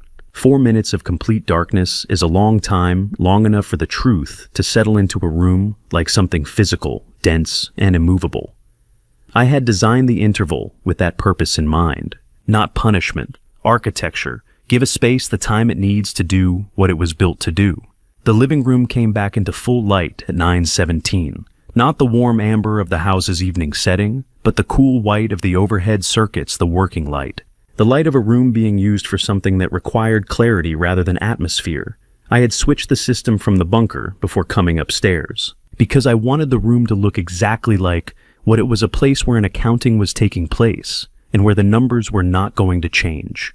I came in from the end of the hall. Vivienne was standing in the center of the room where Sloane had left her. She looked at me the way a structural engineer looks at a load-bearing calculation that has just returned an impossible number. Not disbelief exactly, but the specific experience of a foundational assumption being removed all at once. The color left her face in 2 seconds. Her knees went in the third. She caught herself on the arm of the nearest chair and held it suspended between sitting and standing, her body receiving information that her mind had not finished processing. "You should be dead," she said, quietly, Not an accusation, a statement of variance between expected outcome and observed reality. "I'm aware of what you expected," I said. I set the USB drive on the coffee table and sat down in the chair across from it. A seated man is not a threatening man. A seated man is a man who has time. And I wanted her to understand I had a considerable amount remaining. She opened her mouth. The therapeutic voice began assembling itself, the register dropping the breath, calibrating the controlled distress she had deployed with precision for 20 years. She had used it on me at the Biltmore 18 months ago. She had used it on Catherine in 2006. She had been using it on Sloane since the girl was 14. The door to the basement stairwell opened.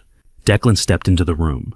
The therapeutic voice stopped. She looked at him then, at both of us together, and completed the calculation she had been unable to finish when she saw only me. Declan had been underground for 14 months, absent from every interaction she had witnessed, existing nowhere in her operational model of this house. He was Catherine's brother, a man she had considered safely archived in grief 3,000 miles away. He stood in the doorway with his hands at his sides and looked at her with the patience of someone who has waited a very long time for a very specific moment. She understood then, completely. There was no version of the next conversation that worked for her, and she knew it the moment she saw his face. Sloane had been standing near the far window since the lights came on. Not beside me, not behind me. At the periphery of the room, arms at her sides positioned as far from the center as the dimensions permitted. Her head was angled downward, not looking at Vivienne, not looking at Declan, not looking at me. The shame in her posture had the specific quality of something that belongs entirely to the person carrying it, the weight of words already spoken that cannot be recalled, that lived now in the memory of the man they were directed at. She had stood on the rear terrace 3 days ago and told me my mind was rubble. Now she stood in the far corner of her father's living room with her head down because she did not know what a person does with that. From the direction of the Blue Ridge Parkway, the first siren reached us. 31 minutes earlier, Declan had transmitted the evidence package from the bunker's secure terminal, 11 camera feeds. The full audio of Vivienne's confession, the toxicology documentation, the fraudulent estate documents, the written account I had prepared across 3 days. The officers were professional and unhurried. The handcuffs went on without incident. As they walked her toward the door, Vivienne turned once, not toward me. Not toward Declan, not toward Sloane. She looked at the house. At its walls and ceilings and the long hallway leading back into the parts of the hollows she had never fully understood. Then the door closed behind her, and the patrol cars swept their lights across the tree line and were gone. The three of us remained in the room. Declan moved to the far wall and stood with his arms folded, the stance of a man who understands certain moments do not require his participation. I looked across the room at Sloane. She had not moved. If anything, the departure of the police had deepened the stillness in her posture. The external event that had been occupying the room was gone, and what remained was the two of us, the distance between us, and what had been said on a terrace 3 days ago. I crossed the room toward her. She took one step back, not away from me, exactly sideways, the instinctive movement of someone who does not believe they are entitled to the thing moving toward them. Her head stayed down. I could see the line of her jaw, the tension in her shoulders, the specific quality of someone holding themselves very still, because stillness feels like the least they can offer. I stopped where I was. I did not close the remaining distance, not because I did not want to, but because I understood that what she needed in this moment was not to be reached for.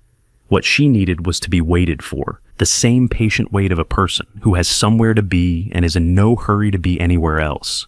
I stood in the center of my living room and waited. Outside, the September fog pressed against the tall windows of the hollows. The house was standing, and so was I, and 3 feet away. In the corner of a room that was finally telling the truth about itself, so was she. The morning after the police left, I woke before sunrise, a habit formed over months of planning, when the hours before dawn were the only hours that belonged entirely to me. I came downstairs and found Sloane already on the front steps, still in yesterday's clothes, watching the sky above the Blue Ridge move from black to gray, to the particular pale gold of an October morning in Asheville. I sat down beside her without asking how she was. The fog was still heavy in the lower tree line, the kind that clung to the hollows between the ridges and burned off slowly as the light strengthened. The red and amber of the October canopy showed through it in layers, the near trees sharp, the middle distance soft, the far ridgeline barely present, as though the mountains were presenting themselves one at a time, unwilling to be taken in all at once.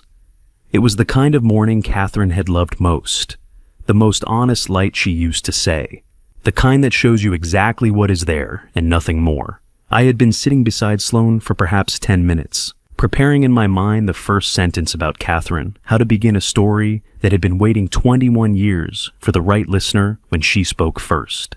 I said your mind was rubble. Her voice was very quiet, not the flat contained voice she maintained in shared spaces, and not the rehearsed delivery she had used on the terrace 3 days ago. Something underneath both of those, the voice that remains when every constructed layer has been removed, and what is left is simply the person unprotected. I said you were useless, that I hated carrying your name. She stopped. The fog moved in the lower tree line, and the light came a fraction stronger through the canopy. I stood in front of you, and I said all of it, and I meant it when I said it, and that is the part I cannot. She stopped again, her hands, which had been resting on her knees, pressed flat against the stone step. I was so certain. She made me so certain. And I walked out there, and I used every word she gave me, and I aimed it directly at you. The tears, when they came without decision. Not the managed, careful tears of someone performing an emotion, but the kind that arrive before the body has finished consulting the mind about whether they are appropriate. She did not cover her face. She sat on the step and let them come, her shoulders dropping under a weight that had clearly been accumulating since the moment she had watched Vivienne dial a phone in an empty entry hall and understood what she was actually looking at. She opened her mouth once, closed it, and tried again. I'm sorry, she said finally, and then again, because once was not enough. I'm so sorry. The words came out uneven, stripped of every layer she had spent years constructing over them, and that was the only version of them that could have meant what they needed to mean. I placed my hand on her shoulder. She did not pull away. She went very still, in the way that people go still when they have been expecting something difficult and received instead something they did not know how to prepare for. A house sometimes needs to crack a little.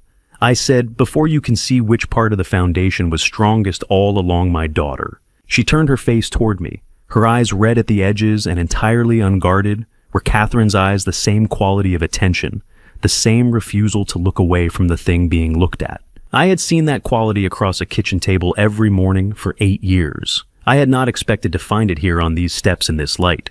But Catherine had always had a way of appearing in the places you had not thought to look for her. I began to talk. I told her about a Saturday afternoon in 2011 when Catherine and I drove up the mountain road, and she said, without any drama whatsoever, this is where we should grow old. I told her about the kitchen tile deep slate blue herringbone sketched on a paper napkin over dinner. I told her about the rear garden designed by compass and notebook over 3 weekends, calibrated to the October light because Catherine wanted it at its fullest in her preferred season. Then I told her the rest. In 2006, Catherine had entered outpatient treatment for anxiety and depression, managing it quietly, the way she managed all difficult things without making a fuss. Vivienne was a newly qualified psychiatric nurse on the evening rotation, 24 years old, trained in the precise language of emotional vulnerability, and patient in the way that certain people are patient not as a virtue, but as a methodology. She spent 6 months getting close to Catherine. After that, things began to go wrong between us. Small suggestions accumulated over time. Catherine came to believe I had grown distant, that the work had displaced the marriage, that there was someone else. Nothing explicit. Just the weight of a story told carefully enough, over long enough, that it no longer felt like a story. Catherine left in 2007 because she genuinely believed the marriage had failed. She did not know anyone had engineered that belief. She carried it as her own conclusion for the rest of her life. She did not know she was pregnant when she left. By the time she knew, the separation had become something she had decided to carry alone, which was entirely consistent with every decision she ever made about difficulty. She did not ask for help with hard things. She managed them and moved forward. Vivienne found Sloane in 2017 when she was 14 years old in a group home in Columbus. She arrived with a story already built and ready to deliver a father who had known and chosen not to claim her, a mother who had died without support, a wrong that required correction. She handed the story to a grieving 14-year-old girl, and she tended it carefully for 6 years, until it had become the foundation of everything Sloane understood about who she was and what she was owed. Every word of it had been constructed from nothing. Sloane sat without speaking for a long time after I finished. The fog had lifted from the near tree line. The October canopy was fully visible now, the red and amber that Catherine had designed an entire garden to complement burning quietly in the early light above the house that had held all of this, in its walls and its floors and its hidden systems for 2 years. After a while, without looking at me, she reached over and placed her hand over mine on the step between us. She did not say anything. She did not need to. Some things are communicated more completely through the specific weight of a hand placed deliberately in the right place than through any arrangement of words available to either person. We sat together and watched the Blue Ridge come fully into the morning light, one ridge at a time. In the week that followed the arrests, the Hollows finally exhaled. The toxic wax had been stripped from every floor surface by a remediation team doctor. Martinez recommended specialists in environmental neurotoxin removal, working from the compound analysis Declan had preserved in the bunker. The air felt different afterward, lighter. My feet no longer ached by evening. The numbness in my lower legs was retreating slowly but measurably, the way Dr. Martinez said it would, once the source had been removed. I was, in small but concrete ways, getting better. Declan knocked on the open door of the study at 4:30. He stood in the doorway for a moment before entering the particular hesitation of someone reacquainting himself with rooms designed to be lived in rather than survived in. He came in and looked around with professional interest, taking in the drafting table, the scale models on the shelves, the architectural volumes arranged by the color of their spines. He stopped at the model of the Hollows and examined it without touching it. She told me once that this house looked like it knew it was being watched, he said. She mentioned that to me, too, I said. Different words, same observation. He turned from the model. She was right about the house. She was also right about you. I set down my pencil. She was right about most things. We talked for the better part of an hour, not about legal proceedings or contingency plans or what came next in any practical sense. We talked about Catherine, the specific person she had been, the way she made decisions, the particular quality of her attention when she was thinking through something she had not yet resolved. Declan knew the younger sister, the girl who had grown up as the steadier one, who had learned early that carrying things quietly was what kept other people upright. I knew the woman at 40, at 45, the garden designed by compass and notebook. The way she had said this is where we should grow old without any drama whatsoever. Between us across that hour, we assembled something closer to the whole of her than either of us had been holding alone. When the light through the west window had gone from amber to the deeper gold of late afternoon, I opened the bottom drawer of the drafting table and held out an envelope. "This isn't a will," I said. "Open it when you're ready." Inside a formal employment contract offering Declan Shaw the position of Director of Security for the Hollows and its associated properties, permanent tenure, full benefits. A private apartment to be constructed in the East Wing. A compensation rate reflecting both the market value of his expertise and the 14 months he had spent exercising it without pay or recognition. "I can't protect Sloane indefinitely," I said. "Not with what's happening to my memory. Not alone. You know this house better than anyone alive. I need that knowledge to stay here with her. After I'm no longer able to provide it myself." He looked at the envelope for a long moment. Then he took it. I turned back to the drafting table. The yellow sticky notes had come down that morning. All of them, the rows of handwritten reminders that had covered the hallway walls for 2 years. The index cards of a man mapping his own mind before it could rearrange itself without his permission. I had taken them down carefully, folded them, placed them in a document box that now sat on the lower shelf. Not discarded, archived. They were part of the history of this house, and I did not believe in erasing history. But they did not need to be on the walls any longer. In their place along the corridor outside the study door, I had pinned the new drawings. Architectural plans, clean lines, honest dimensions, a room designed from the foundation up, with a single purpose to be exactly what it appeared to be. A room at the top of the house, the highest point of the Hollows, where the Blue Ridge was visible in 3 directions on a clear day. Generous proportions, large windows facing east and west. No mirrors, no concealed panels, no speaker arrays or camera housings, or any of the infrastructure I had spent 2 years embedding in the bones of the building. Just walls light, and the honest geometry of a space built for someone who deserved to live somewhere that had nothing to hide. I had labeled it in the corner the way I labeled all my drawings, one line for Sloane. Behind me, the door to the study opened quietly. Her footsteps were soft on the hardwood she had inherited, that from Catherine the particular quality of moving through a space without announcing herself. She came to stand beside me at the drafting table and looked at the drawing. Then she looked at the corridor at the new plans covering the walls where the yellow notes had been. She stood there for a long moment, reading the lines the way someone reads something they did not know they had been waiting to see. Then she looked at me. "Does Dad?" One word. Not a question, not a statement. But the thing that exists precisely between the two, the word of someone who has been holding something for a long time and has finally found the right place to set it down. Not the word she had used 3 days ago when she called me useless. Not the word she had withheld for 21 years, out of a grief that had been handed to her pre-assembled by someone else. This one was entirely her own. I set my pencil on the table. My hands in that moment were entirely still. November came to Asheville with the particular cold that arrives when the Blue Ridge has finally decided summer is finished, not gradually, but with the overnight finality of a structure settling into its permanent position. The dogwoods along the front drive had gone bare. The rear garden, which Catherine had designed to be at its fullest in October, was holding its last color against the gray morning light, the deep amber of the persimmon she had planted along the south wall, the rust red of the ornamental grasses she had chosen, specifically because they looked best when everything around them was retreating. She had understood better than most people that the most honest beauty is the kind that stays after everything decorative has fallen away.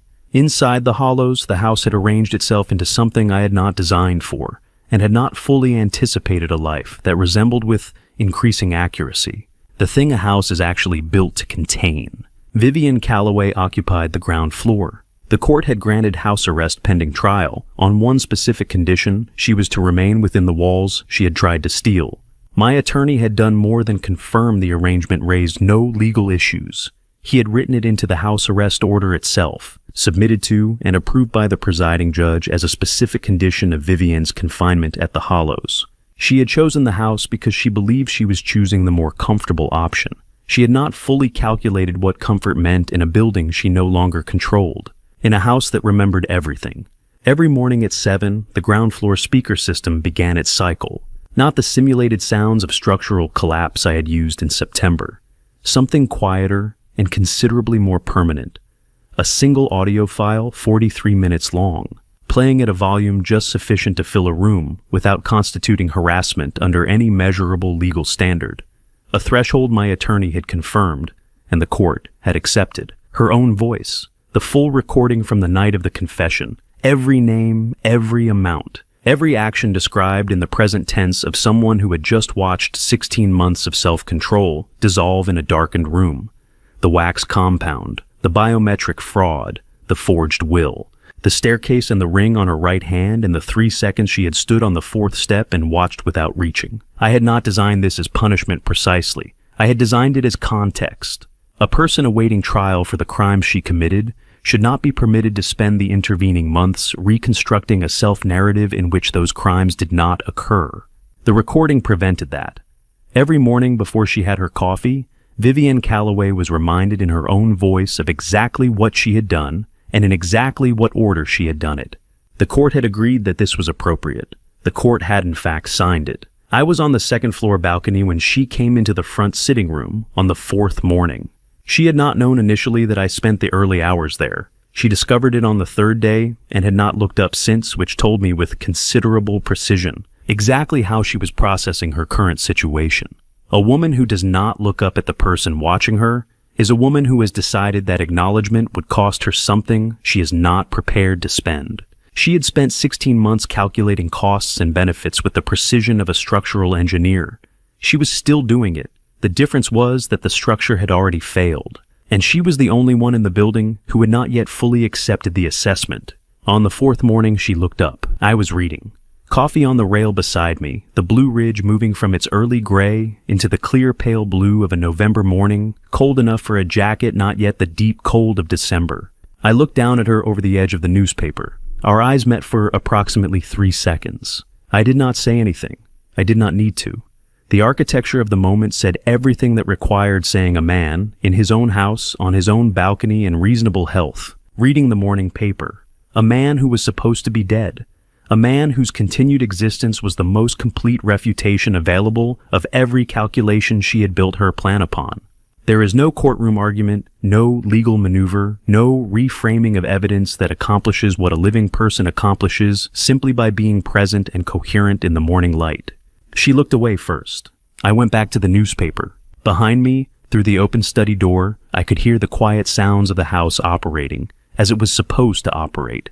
Declan's footsteps on the east wing landing measured unhurried. The systematic movement of someone who had spent 14 months living in 43 square feet and now had the full run of a floor and a half. He completed his morning security review with the same discipline he had applied in the bunker. Every camera feed checked, every access point logged, every parameter of the monitoring system that kept the ground floor contained and the upper floors free. He had moved into the East Wing apartment 2 weeks earlier. He had not cashed the first paycheck. I had noted this without comment. He would. Eventually, when the idea of being compensated for being exactly where he needed to be had become something he could accept without it feeling like a transaction. Some things take longer than others to settle into their permanent position. I had learned over 60 years of designing structures not to rush the settling. Sloane came up the interior stairs at 8:15, with 2 cups of coffee, one for me, one for herself, and took the second chair on the balcony with the ease of someone who had been doing this for years rather than weeks. She was enrolled again at UNC Asheville. Her biochemistry program resumed with the full support of a department chair who had received through proper channels a detailed account of the circumstances that had interrupted her studies. Her academic record, it turned out, was exceptional. The work she had done in the attic laboratory, whatever its intended application, had been the work of someone who genuinely understood the material at a level most undergraduates did not reach until their final year. She was going to be extraordinary. Catherine had known that I thought, had trusted without evidence and without guarantee that the child would find her way to something that deserved her. She had. Through the worst possible route via the longest detour a person can take through their own life, she had found her way to this balcony, this chair, this cup of coffee in the November light. She sat beside me and looked at the mountains the way Catherine used to look at them, as though they were doing something worth watching slowly, if you were patient enough to wait for it. We sat together and did not speak for a long time. Below us, Vivian's voice continued its morning recitation through the ground floor speakers, the 43-minute, accounting of everything she had done and everything she had believed she would get away with. It was not an unkind sentence. It was an accurate one. And accuracy, in my experience, is the closest thing to justice that the physical world reliably produces. That evening, the study light stayed on past midnight. Sloane had fallen asleep in the reading chair by 10, a biochemistry text open on her lap, her breathing slow and even. I covered her with the blanket Catherine had kept folded on that chair for the better part of 20 years. The wool one gray-green from a shop in Weaverville she had loved. Her hand found mine in her sleep. I did not move. I sat at the drafting table with her hand in mine and worked until the Blue Ridge outside had gone from black to the first pale suggestion of gray, which is the color it turns in the hour before it decides to become a mountain again. The house was quiet around us, not the performed quiet of a place holding its breath, the genuine quiet of a structure that has been asked to bear a great deal and has borne it standing now, the way good buildings stand without drama, without requiring acknowledgement, doing exactly what it was designed to do. I am Edward Calloway, 47 buildings. The last one built to cage a monster, and I chose to stay and hold the key. The house is still standing, and so am I. I designed 47 buildings in my life. None of them taught me what this family story did, that the most dangerous structure a person can live inside is one built from lies dressed as love, and maintained through manipulation so patient it feels like care. Family betrayal does not arrive with noise. It arrives with perfect coffee, a well-timed smile, and a hand that knows exactly where to find you when you are weak. I know because I lived it. An architect with early-stage Alzheimer's, a house I built with my own hands, and a woman who believed I was already gone before I had finished planning my response. Don't be like me. Don't wait for a diagnosis or a locked door before you ask who is truly standing beside you. Trust is not a one-time decision. It is something you read daily. In the small details, people cannot fake forever. I am not a religious man, but the morning my daughter's hand rested in mine, a daughter I nearly never found, I understood why people say thank God. Not because I survived, Because I lived long enough to give her the truth she had waited 21 years to hear. My personal view, the most devastating family betrayal, is never the dramatic kind. It is quiet, consistent, and wearing your favorite person's face.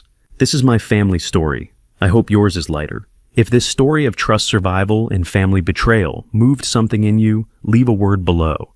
Share it if someone you know needs to hear it. And if you want more family story told, honestly. Without shortcuts, stay. This channel will be here. Thank you for reading to the very last line. Ahead, some stories contain fictional elements for educational purposes. If that is not for you, right now, step away, find what fits, and return when ready. No pressure. But if you stay, we tell it all the way through.